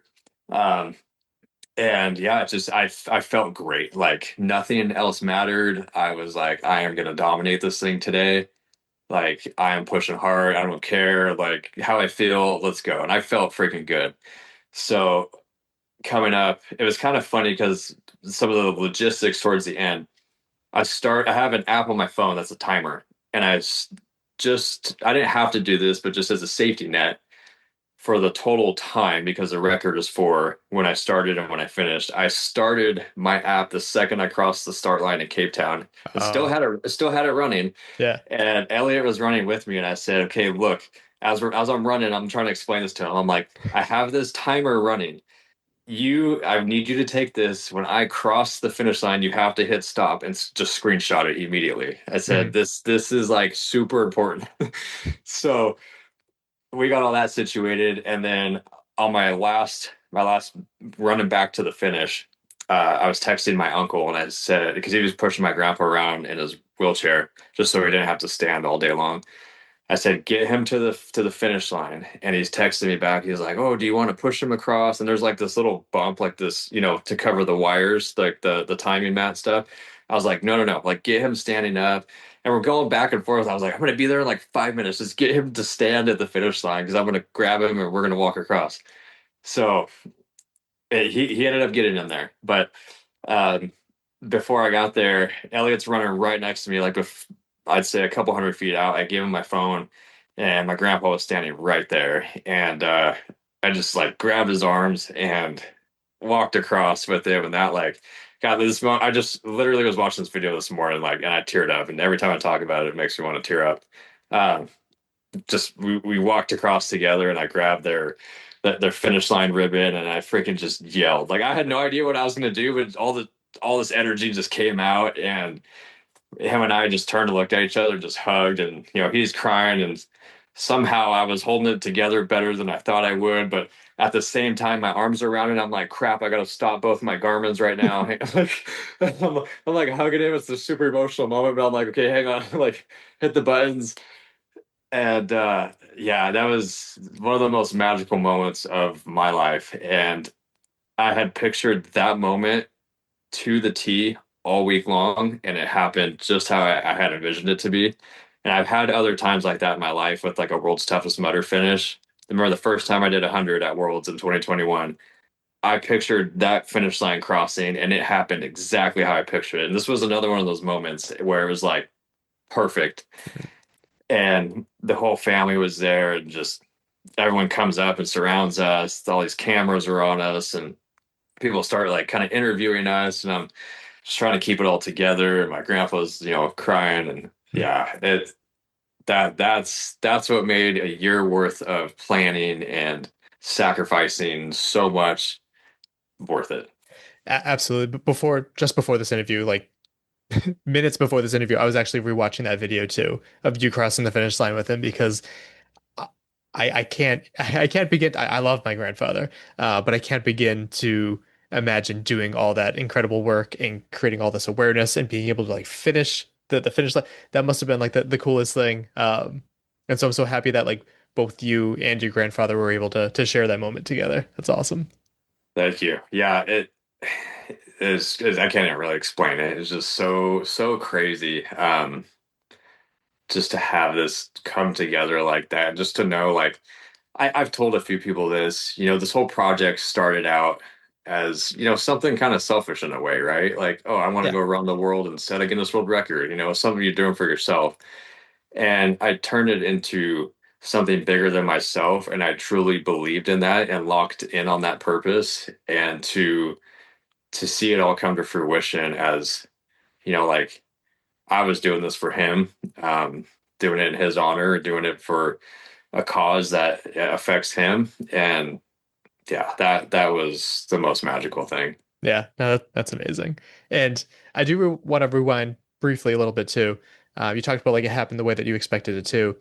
We talked about it back in the last episode you were in too, but like your magic mirror, you said like I think it was by your treadmill, like whatever you would write down, like things would appear too. So like, what did you write down on that mirror, and was that still a process for you? Yeah, actually, I was looking at it last night. I got to erase stuff and put some new stuff up there.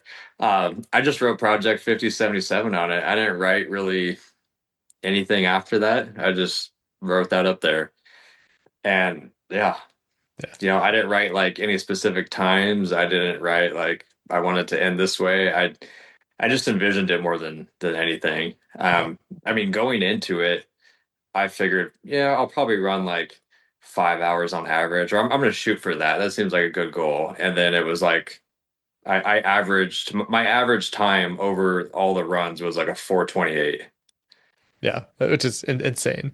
And then another thing too, you talked about like I don't know if anxiety is the right word, but like, fears going into that last event too. What were those, things that were worrying you? Because watching you run, you would never see it. You're always smiling. That's something that a lot of athletes, especially ultra athletes, have to like hide it and just keep smiling and force their way through it. But like, what was going through your head before the last event? I think I was just nervous that it was the final one and my family was going to be there. And it was like it's like you're the main person on the stage. Like you gotta show up and you gotta make the magic happen. Yeah, I don't really know why I was so like it was hard for me to sleep. I think one thing was because I was only going to get a couple hours of sleep, and normally if that's the case, I'm a stress case and I can't sleep because I'm like, oh, what if I sleep through my alarm or something? I feel you on that, yeah. But yeah, I mean, I think I literally slept like 3 hours, and I was just I'm like, okay, I just got to get there and I got to run hard, and this is it, like. This is the day. This is what I've been waiting for all year. It's time to finish the work. And and just been talking about smiling. So many people actually talked to me about that. They're like, or commented on stuff. They're like, man, look, he's just finished another 50K. He's still smiling. And I'd never really realized it. I just start to look back on stuff and I'm like, Yeah, I was kind of smiling the whole time. I definitely had tough moments and ups and downs where I was hurting, but that week was unlike anything I've ever felt before. I can't even explain it. I had so much drive in me that, like I said, nothing else mattered. I never warmed up before I ran. I just started running, and I kept just a consistent pace where I felt good. I just kept moving, and I just was positive the entire time. I don't think I was ever once negative at all. I was just happy. I was positive. I kept listening to different music and like music that kept motivating me, and like certain songs that made me think of the finish of it all, made me think of my grandpa. And like some of those songs would kind of make me a little emotional as I was running, which like kind of kicked in some more energy where I'm like, gosh, like, I'm, fighting for this thing. And yeah, like I was just happy, man. Like one, to be able to run around the world, and run in all these places was just so unreal. Yeah. And then for the reason behind it all, I remember running by one of the guys out there. His name's Brent Silky. He was out there with a team, 30 for Freedom. So they raise money for women's trafficking. Gotcha.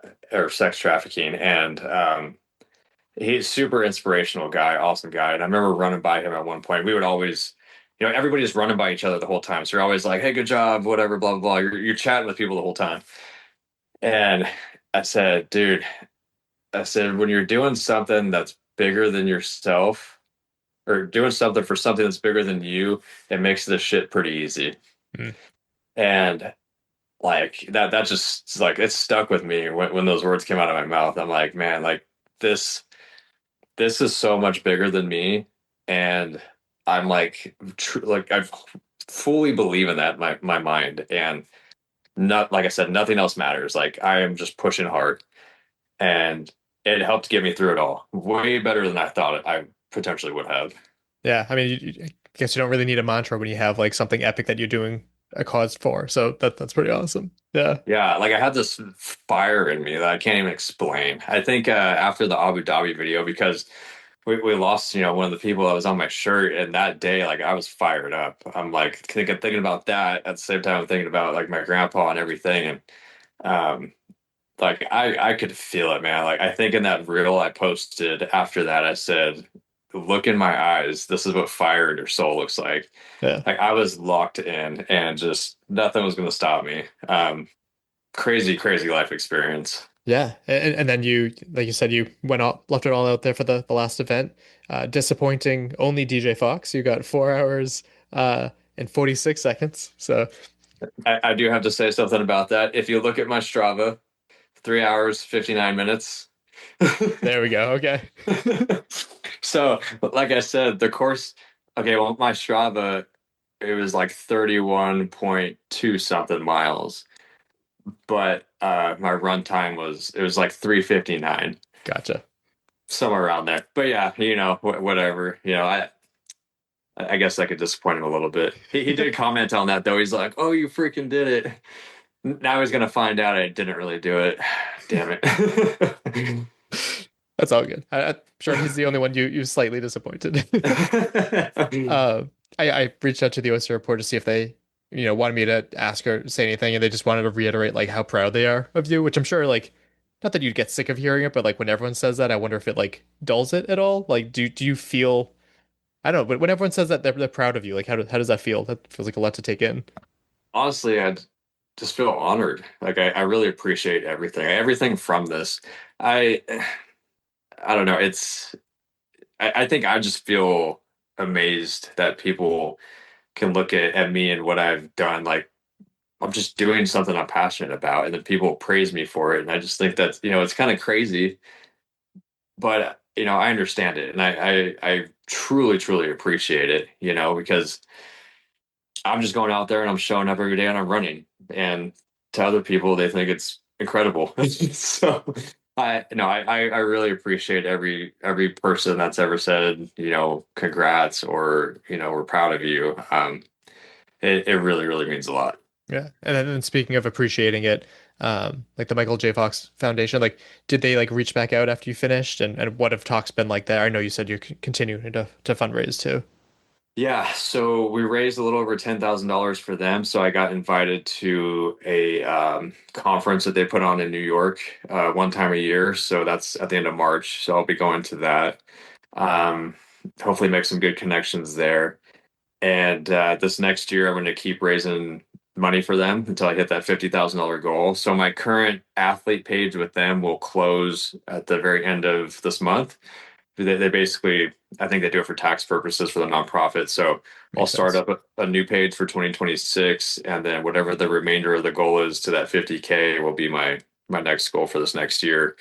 Um, but yeah, I think with what I've done now, and the my presence on across social media has been rising a little bit, um, and I've made some really good connections. I think this next year it'll be a little easier to get the word out to bring some more fundraising in. So I'm super excited about that and want to continue working with them. And I've also connected with some other companies in the Parkinson's sphere that are doing great things. So I want to kind of spread the wings a little bit and see how many people I can help. Yeah, absolutely. And on a personal note, like I'm glad that fundraising is still open too, because I hadn't had the chance to donate yet. Like I was following along, and like my bad for not remembering it, but yeah, I'm glad that that's going to still be open and there's still opportunity to fundraise, because I know that this will continue to ripple out and more people are going to hear about it and want to donate too. And I'm sure that's going to, I hope that money goes a long way for helping with Parkinson's. Yeah, I appreciate it. Yeah, it's on my Instagram, my link tree. It's the first link when you open up the link tree. Okay, perfect. Yeah, I'll link that down below as well. And then I also imagine, as proud of yourself that you are in your own accomplishment, you're also someone who is looking to like push others too. So like you have this world record, but I could also imagine you kind of like lowering like the ladder for someone else too. Um, what advice would you give to someone who's looking to either take down your record or just to try to do the same challenge regardless of the time? Yeah, you first and foremost, you got to believe in it wholeheartedly. You can't go and do it 50-50. You got to really embrace what you're about to do and truly believe that you can finish it and do it. No matter if you've never run a 50K and you want to go run seven in a row, or if you're a world-class athlete, like you've got to embrace it. And the human body can do incredible things, even more than you can imagine. So just trust in the process while you're there. And I mean, leading up to something like this, you gotta, if you want to do well and not be in complete agony the whole time, you got to put in a good base of work. A lot of time on feet. Um, really work your aerobic base and throw some speed work in there and just get your body properly prepped. It helped me a lot. Yeah, I'm glad you said that too, because just to reiterate, it's not just like the culmination of this year's event. It was the past 10 to 13 years of you building up a solid base to sharpen your kind of spear to take this on, which again, super, super incredible. Yeah, yeah, a lot of time, a lot of years of experience to be able to push through high mileage and even just the mental side of it too. People that aren't well versed in spending a lot of time running or running in pain, mentally they can break down very quickly. I remember when I first got into my ultra OCR journey and my first world's toughest, where I thought, wow, this is stupid. This is like, how is Atkins running 100 miles and I'm only doing 50? What is this? And, and it's because I mentally let myself break, and because I couldn't comprehend, 24 hours of running and being wet and cold. Like, no, my body had no clue how to figure that out. But over time, with wisdom and experience, you learn how to process that and be calm with it. Yeah, it's almost like breaking your own glass ceiling, kind of. Yeah, exactly. Yeah. Just out of curiosity, did you ever reach out to or like hear from the woman who sent like well, not the previous world record, the women's world record of that? Yeah. We've actually followed each other on Instagram, or I know I follow her. I don't know if she follows me back, but I messaged her beginning of the year and we kind of chatted a little bit. I haven't talked to her since though, but one of the females that was on the trip with me around the marathons, We actually talked on the phone the other day, and she's talking about going to do the 50Ks to break the female record this next year. So I'm like, well, cool. I'm inspiring some people to do some bigger things. So that's awesome. Yeah, hell yeah, absolutely. And then going back to your grandfather too, like you said, obviously he was very proud at the finish line, emotional. Um, I don't know. What has he said to you in terms of like how much you've impacted him and hopefully the wider Parkinson's community? Yeah, I mean, life's gone really fast the past few weeks. We saw each other. We were in Miami. We finished. They went back to their Airbnb, and then I was with Elliot that afternoon, and ended up meeting with the family later on in the night. And we were with them for a little bit. He didn't have a whole lot to really say because I think he was kind of just in shock. He obviously was very proud of me, and I know we're at the finish line. They asked him, what do you think of all this? And he's like, man, like Christian put 110% into this, and just absolutely, he said he absolutely amazed me. Like I don't understand how he does this, but he is absolutely amazing, and just yeah, he really appreciated it. And we've been around each other a few times in the past couple of weeks with the holidays, and the county did a proclamation ceremony with me the other day. I saw that, yeah. I kind of honored him as well. So yeah, I mean, he's just really, really proud. He's told me he's just really amazed with everything I've done, and just proud of me. And that's all I could really ask for. All right. And then having finished this series of events, what has the come down been, both emotionally, physically, obviously, mentally? How has that been? I'll start with the emotional side. Coming back, I felt a little lost. I mean, just like after any big event, but I mean, this one felt a little worse because I was gone for a couple weeks and I'm flying around the world nonstop, and you're like your time zones and the way your body is regulating things, it's way out of whack, and you're like, what the hell? Like, and I flew home literally the next morning super early, and Elliot and I went out to dinner that night. We were up super late, and I slept like a couple hours, jumped on a flight, then had to drive home from LA. And I actually stopped and ran before I even got home. On my drive home from LA, I went out to one of my favorite spots, and I got out of the truck, threw my running shoes on, and ran before I even got home. And after being gone for 2 weeks, but yeah, I felt lost, at least for the first week or so. Just kind of weird. My sleep schedule was a little off. I came down with a little head cold for a few days. Nothing major, but it was a little sick. But I just kept running. I ran that next week, did about 60 miles, did some lifting, and just tried to keep the body moving. But I was kind of like, what do I do now? Like, what's next for me? You're on like such a high, and like my goal at this point in my life, which has always been kind of a goal in the background of mine, was to turn my passion into kind of my career. And after doing this, I'm like at this such high in my head with finishing this whole thing. Like I'm thinking, like, what's next? Like, what can I do to kind of help further this stuff into maybe a career, or what's going to come from this, or who might reach out to do a podcast, or there's all these things. And right then I start getting bombarded by like new stuff, a proclamation, radio, podcast, and which I figured was going to come from the end of this, as it did before I even started. Right. So kind of just a lot to process, just to put it all into a simple package. A lot to process, a lot to kind of go through, even just reflecting on the whole experience. And like it really motivated me to find something bigger to do next, and to continue making an impact for Parkinson's, or to continue inspiring people. Like inspiring people in the endurance community has been my biggest goal throughout the 10 or the 13 years I've been doing this. And now, with social media being so big, it's like I'm trying to kind of increase that so I can reach more people and just say, look, like this is what you can do. Um, Physically, surprisingly, I felt damn near perfectly fine, other than getting sick when I got back.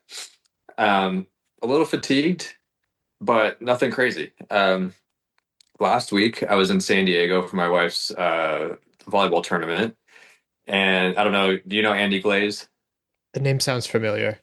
So he's a pretty popular ultra runner. Come to find out, since we were chit-chatting, he started his whole ultra running journey in Tough Mudder.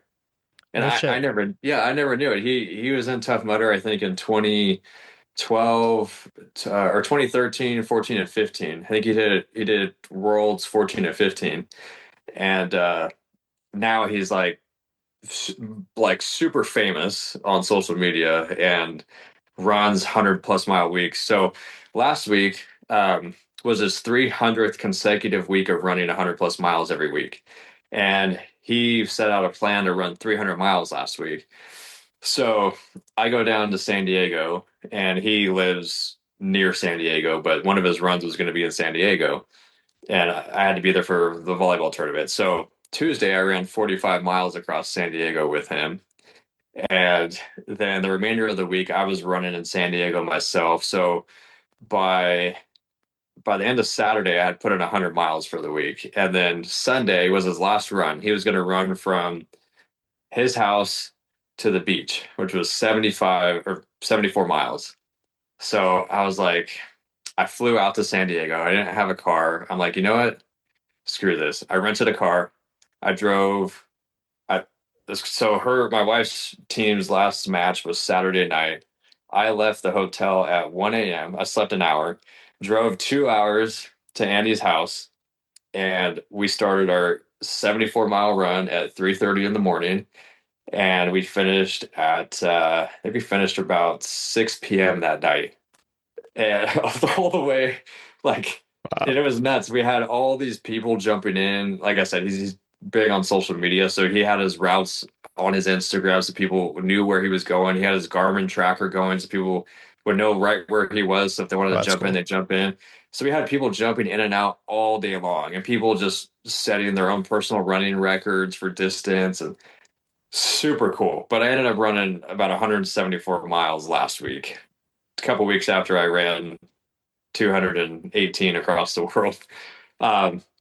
Last week hurt me more than running around the world did. Like I hurt a lot right now. Like I've got some arch issues in my right foot, and I'm just trying to get through this week with some high mileage. Right. But physically, that's where I'm at after doing all that. So I think I'm in a pretty good spot. Yeah. It's funny because in thinking, I imagine like a lot of non-runners are probably like, yeah, as soon as he finished, he probably like sat down on the couch and did nothing. But like, that's not the way runners are. Like you still have that energy. Like you still have to do things. Granted, I didn't think you'd have to do that much stuff, but hey, if it calls for you, absolutely. Yeah, I didn't think I would do that either, but it was kind of one of those cool things where you get to go experience something cool. You get to go run in a new place and meet new people. I met a lot of great runners. There's a guy, Troy, his name on Instagram is Hike with Punisher. He just closed in on 10,000 miles for the year. Wow. I think today, and he was running along or with us for those segments. But he's set a bunch of FKTs this year. He's finishing up running across California, north to south, either today or tomorrow. Yeah. Super cool. And that's another important part of this too. And I know you talked about this on another podcast too, but like the importance of like networking and like having to try to be like a social media expert, which is difficult because like you're a runner. Like having to do more jobs like that is kind of, I imagine, to be frustrating or the very least difficult. Yeah, it's tough. And I think growing up in the Tough Mudder community, back then social media wasn't really a big deal. We all posted photos of our fun days at Tough Mudder where we all thought we were cool running 2 or 3 laps in a day and the world's toughest. But and it was kind of like we had this respect in the community of like, I know you're badass, I know you're badass, or like, hey, I want to be like you, I want to be like you. Hopefully, I can get to your level one day. And that was genuine. And like nowadays, I see just within the last 3 years, all of a sudden, running and ultra running has become the new thing, and people are just making an Instagram profile and they're like, look at me, I'm elite out of nowhere. And they blow up. And like they don't these new like these people don't understand the grind. Like the grind we went through of like this is the real community. This is the hard stuff. This is the hard work it takes to get to a level where you could be elite. And like you can't call yourself elite. Somebody's got to call you elite. Like I don't even call myself elite. Tough Mudder called me elite just in the world's toughest mudder category. That's it. So I can't call myself elite in anything else. uh, but yeah, it's just the culture has changed, and I wish it went back to a little more like the hardcore stuff that we grew up with. Just because that was the genuine work and time that it took to really build yourself in a community or in a sport and become good at it. But nowadays, like I was saying, within the past 3 years, all this has become popular. Social media is king of everything now. For athletes, if you want to be sponsored, no company will blink an eye at you at your resume. And I learned that a lot with this process this year. I could do like a 4-hour podcast on trying to find fundraising or sponsors for a world record. I learned a lot. Yeah. And I thought, cool, I'm going to do this Guinness World Record. I'm doing it for a good cause. I could probably get some companies on board. Absolutely not. Absolutely not. I've got like 7,000 Instagram followers now. When I started this project, I had 1,500. And I I was reaching out to companies with my athlete CV, which had like all of like my world stuff and other stuff I've done and all the races and everything. And, kind of send them a pitch deck of, hey, this is the project I'm doing. This is what I'm kind of looking for, but I'm open. Absolutely nothing. Every single company said no, no, no, no, no, no, no, no. Like, or it was it's too far in the year. Like we've already spent our marketing money. Big eye opener. And like my buddy Andy said the other day, he said, nobody cares what you've done, or if you did something yesterday, nobody's going to care today. It's the care in the moment. So nowadays, you got to keep people's attention. You got to be big on social media. That's all these companies care about, especially in the fitness industry. If you don't have the numbers to show them, hey, if you sponsor me, I'm going to be able to market you to X amount of people. They don't care if you've set the fastest time to run a 100-miler in the world or done this or done that. And nobody cares, which is it's crazy. It is. Part of me gets it, but the other part of me is like, effort should be rewarded, I think. Maybe that's like the old-fashioned part of me, but that's also the importance of like you having that videographer that you like flew around to travel with you too, is like that content hopefully will bring you there, because it's one thing to do the crazy shit that you're doing. It's another thing to like show people the things that you're doing, I guess. Yeah. And trust me, I hate the term influencer. I mean, there's a lot of terms in this industry I hate. Another one being hybrid. That's a whole other discussion. You would have hated our last episode then. Yeah. Just had to throw that in there to be funny. Some people are going to hate me for that, but it's okay. But like I said, if you're somebody that's trying to build a business, a personal brand in this sphere, you kind of got to adapt to the times, unfortunately. And like I just explained, I loved the circle we had back in the day of the hard work and the grind it took to get to the top. And now it's like you just have to be a great marketer and like a semi decent athlete to make your way to the top.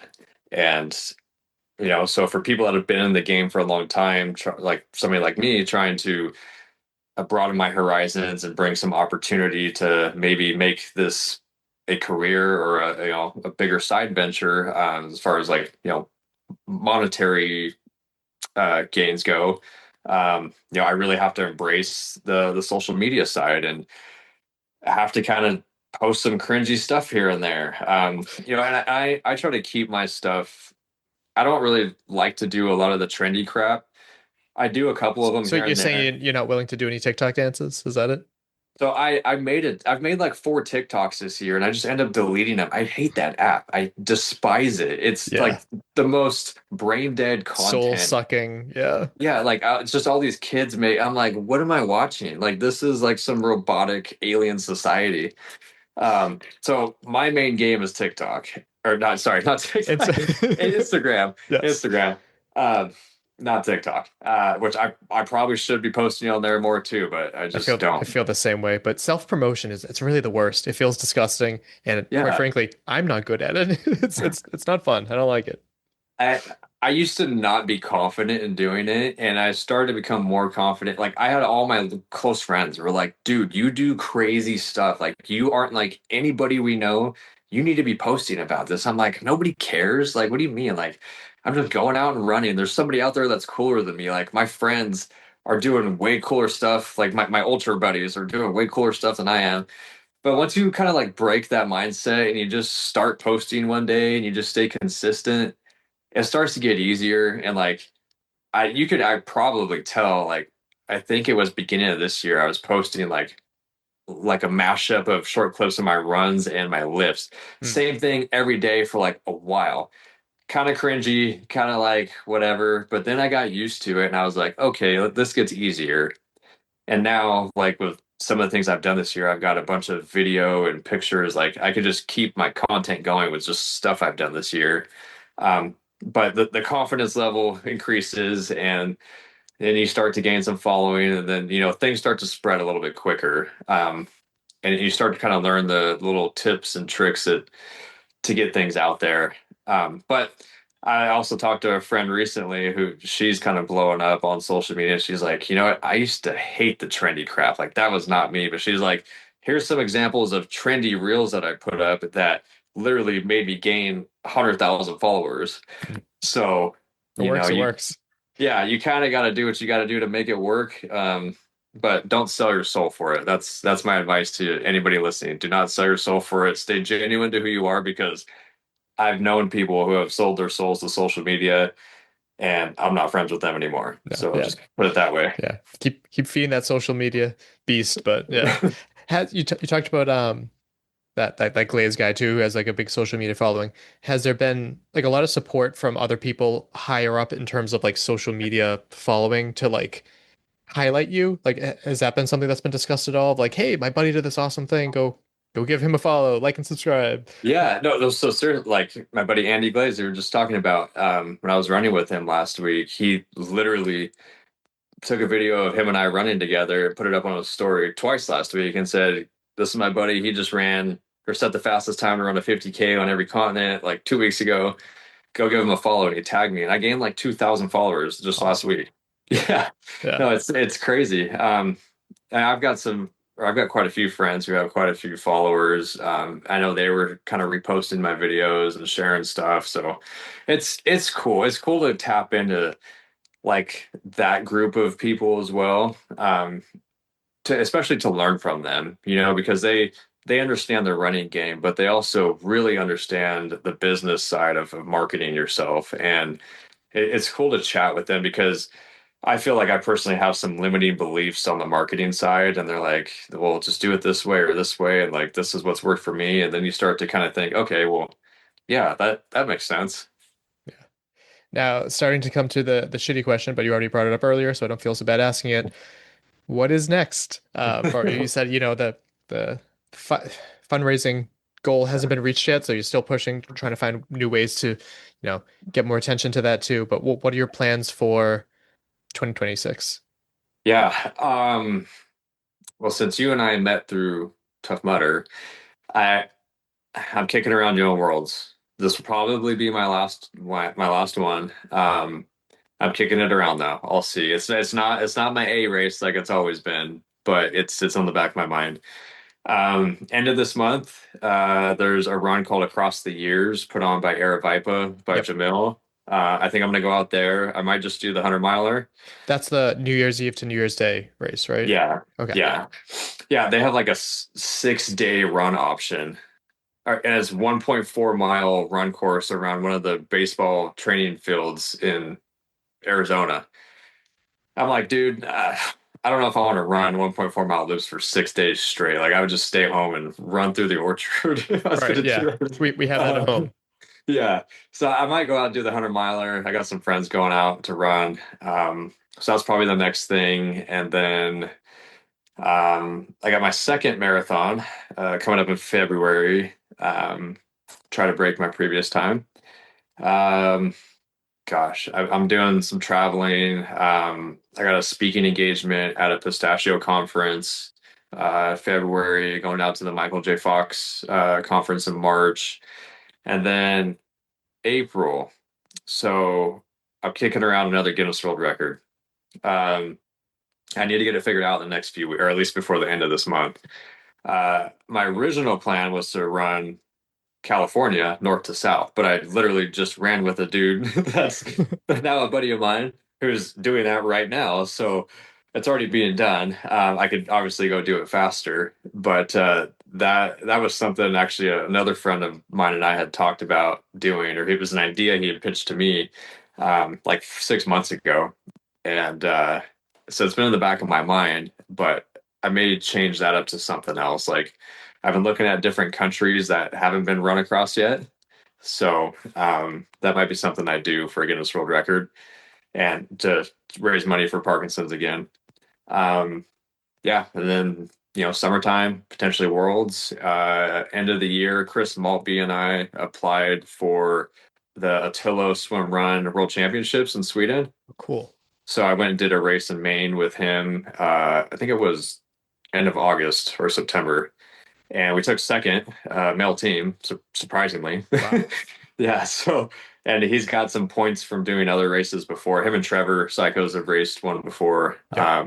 So he sent in the application for him and I to race the World Championships in Sweden. So hopefully we get into that. Yeah, and then some other ultras potentially end of the year. That sounds like another awesome year for you, in all respects there. And then anybody that you'd like to thank? I know that I think it was Central Valley Production was the video company. They actually reached out to me and did a little short doc with me. Okay. Just like on the whim one day. It was funny. They're great people. They had been following me, and they hit me up and they're like, "Hey, can we do this mini doc on you?" And like 2 days later, we're meeting up and we're running at one of my favorite spots I like to run. Then we're back here at my house, running to the orchard, doing stuff in the gym. They do a really, really good job. My buddy that went with me, David Miller, he just does filming for fun. So he films another buddy of mine that runs a bunch of like the 200-mile races. So shout out to David. He's incredible. Him and I actually just met this past May. Oh, really? And became great friends. And he's helped me film a bunch of stuff. And I was like, "Dude, do you want to come fly around the world for a week?" So it's like, yeah. So I was able to send him to 5 of the continents, which worked out great. He got enough content that we can put something together. And I'm working on getting somebody right now to kind of produce that little documentary that we'll put on YouTube. Yeah. It's tough too, because we talk about like the importance of like TikTok and like the short form stuff, but I really think that what you've done would really be great for more of a long form content. I know that's something that I'd really want to watch too. So yeah, I think we could at least get like probably a 10-minute video out of it, maybe a little longer. Most of it's a lot of just the running and kind of me chatting to him while I'm running. And we have like a couple just standing interviews after. But yeah, we got enough stuff we can mash it together. I could do maybe like a voiceover of the whole thing. Right. Yeah. No, that'd be sweet. Today, I froze my ass off in Antarctica. And now I'm boiling. God help me. Yeah. Real quick on the temperature changes too, because my brain keeps going back to my experience with World's Toughest Mudder and like the heat regulation and stuff like that. Were you having issues with that, or was that just because of like in and out of water with Worlds? Oh, no, I felt pretty good. Honestly, with all those ice water buckets that they had, there were some times where, when it was super hot, I actually felt cold. I was like, "Oh, I'm getting cold. Like I should probably stop dunking myself in this bucket of water." But it felt great. Like you cool down enough to where you like got this little extra pep in your step and you can run a little faster. But yeah, I mean, I felt solid the whole time. Perfect. Awesome. And then anyone else that you'd like to thank? Oh gosh, I mean, I have a list of probably 1,000 people I could thank, but I bet. let me thank my kind of like my top sponsors because I told them I'd shout them out on at least one podcast. So I did get one sponsor from the I guess the fitness industry who happened to be Live It Up Superfoods. Do you remember Jen from Tough Mudder? She was part of the so Chris was the race director. Yes. Yep. And then Jen. So almost like a co-race director kind of situation. Yeah. Yep. So Jen works for Live It Up. So thank you, Jen, for hooking me up with a sponsorship throughout this journey. They got a bunch of content of mine that they're going to take and do what they want to do with it. Nice. But they are like my number one sponsor. My dad, Steve Johnson, with his business, West Coast Exhaust and Off Road, another main sponsor. Then we've got Affirm Capital, my buddy Al Gonzalez, another local sponsor. And then who else do we have? Oh, I'm drawing a blank. I got the shirt right here. Yeah, those are basically my main three. And I have had a bunch of other local, smaller sponsors. With fundraising, I found out last minute that you just reach out to your local community and people will jump on board. So yeah, my number one tip for fundraising: reach out to your local community first before you reach out to the big companies. Yeah. Oh yeah, we got American Pistachio Growers. That's my fourth one. They came in like the week before, and they were super excited about us with our little orchard of pistachios, and they want me to speak at their conference actually in February. So great company. They're actually a nonprofit, kind of like a union for pistachio growers. Oh, cool. Yeah. Michael J. Fox Foundation, thank you guys for just being on board with all of this. The Great Rolled Race team, you guys are freaking awesome. Yeah, I couldn't ask for a better team to be with. Those guys were absolutely incredible, super happy and energetic the whole time. My wife, Kelsey, for putting up with me just saying, I'm going to go run around the world. I'll see you in a few weeks. My parents, my grandparents, my grandpa especially, with what he's going through and being able to add that cause onto this whole project and literally make that cause the reason behind this project was something that just made this whole thing magical and a fortunate reason, but a very special reason. That's about it. And you as well. You've always been a big supporter of everything I've been doing, and I've always loved to see everything you're doing. And you've had me on quite a few times. So, any of these podcast opportunities I get, I usually like to jump on and just talk. I love to talk to people about this stuff. Yeah, I appreciate that, and it's good to check in. And I do what I do. I'm not making the big bucks from this, but like I want to shine a spotlight on the people that are doing awesome things. And you're one of the rare cases where like we don't typically do like two of the same main guests, like sole episodes on the same person, but like you certainly earned it. I'm like, yeah, I'm definitely reaching them back out. I don't care how long I have to wait. We're having it back on for sure. So I appreciate it. Yeah, thank you for being flexible the past few weeks. Like I explained, I've kind of been all over the place even after I got home. I can imagine. And then last question, like where can people follow you on social media? Yeah. So as you know, I'm not a big fan of TikTok. I don't even know my name on there, so we'll leave that one off. Instagram at Christian Brown Johnson. It's all together. That's my main spot. I've got a Facebook too, but I don't really do a whole lot on there. All my Instagram stuff gets posted over there. So follow me on there. My link tree has links to podcasts, some of the products I like to use. Then the number one link at the top is my Michael J. Fox donation page. Then I got a merch store for some of the Project 5077 stuff. I got a lot of hats still left. Actually, just got a big order in. The hats I made, not going to toot my own horn for the hats, but if you've ever heard of a melon hat, they're like $75 hats. These hats are literally the same quality. They're freaking amazing. I've been I wore the same hat the whole time through all my runs. Even at Moab, I wore that for 104 miles. Like they're incredible, water resistant. Like they're awesome. So if you want a really good hat that says Project 5077, they're on there. Part of that money goes to the Michael J. Fox Foundation as well. Awesome. Well, again, super proud of you, and thanks for taking the time to come back on the show. Yeah, thank you for having me back on. We'll keep in touch. Then you have to let me know what you're doing next year if you're going to be at any events that I might be at. Yeah, well, definitely be at Worlds.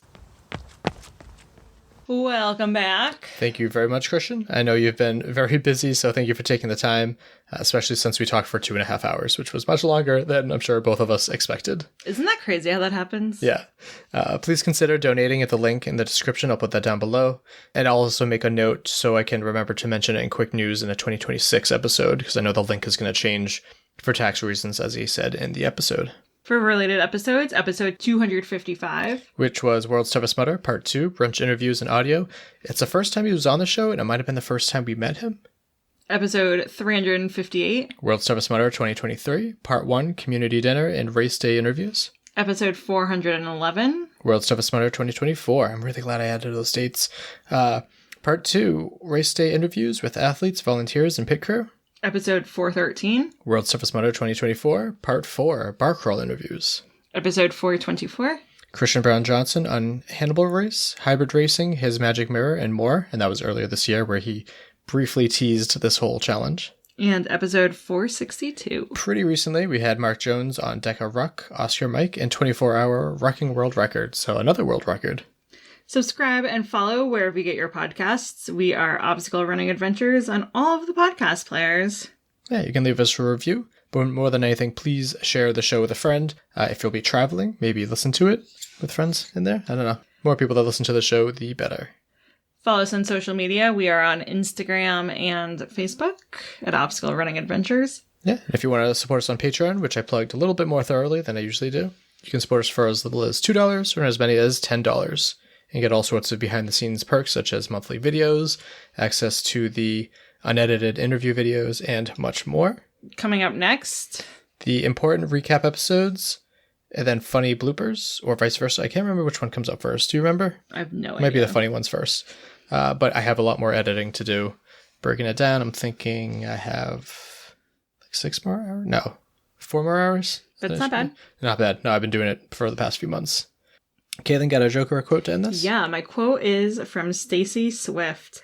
Joy doesn't cancel out the heavy things, but it gives you little pockets of strength to carry on. Let it in whenever and wherever you can. Nice. What do you have for a joke? How does Santa keep track of fireplaces? GPS, radar, Doppler, what? He keeps a log. Nice. All right, well, that just about wraps it up. My name is Michael Stefano. And my name is Caitlin Ritter. And we'll talk to you next weekend. Bye. Bye. Thank you for listening.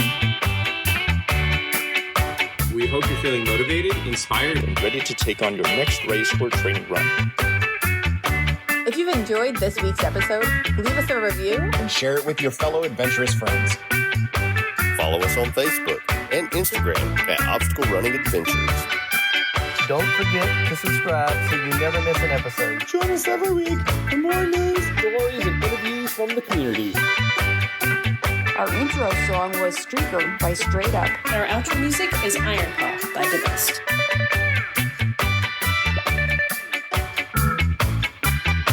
My hair looks extra bad today. Jesus. Good thing this is audio. Good thing this is audio. Perfect. We can end it there.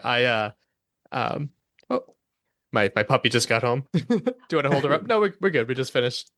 She was in daycare all day today, so. Oh, nice. Hi. So cute. The $5+ patron supporters. $5 foot long. Was that before or after the pedophile? I was just thinking that. That's why I didn't sing the rest of the song. Gotcha.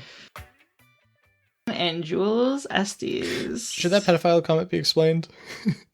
Subway. It was a whole thing. You can look into it. Jared from Subway. Yeah, I was just thinking, because we have international listeners too, right? And like if something true. like this happened in another country, we wouldn't have known about it. But we know that Subway's at least in Italy. We saw the mascot. Yeah, terrifying mascot, for sure.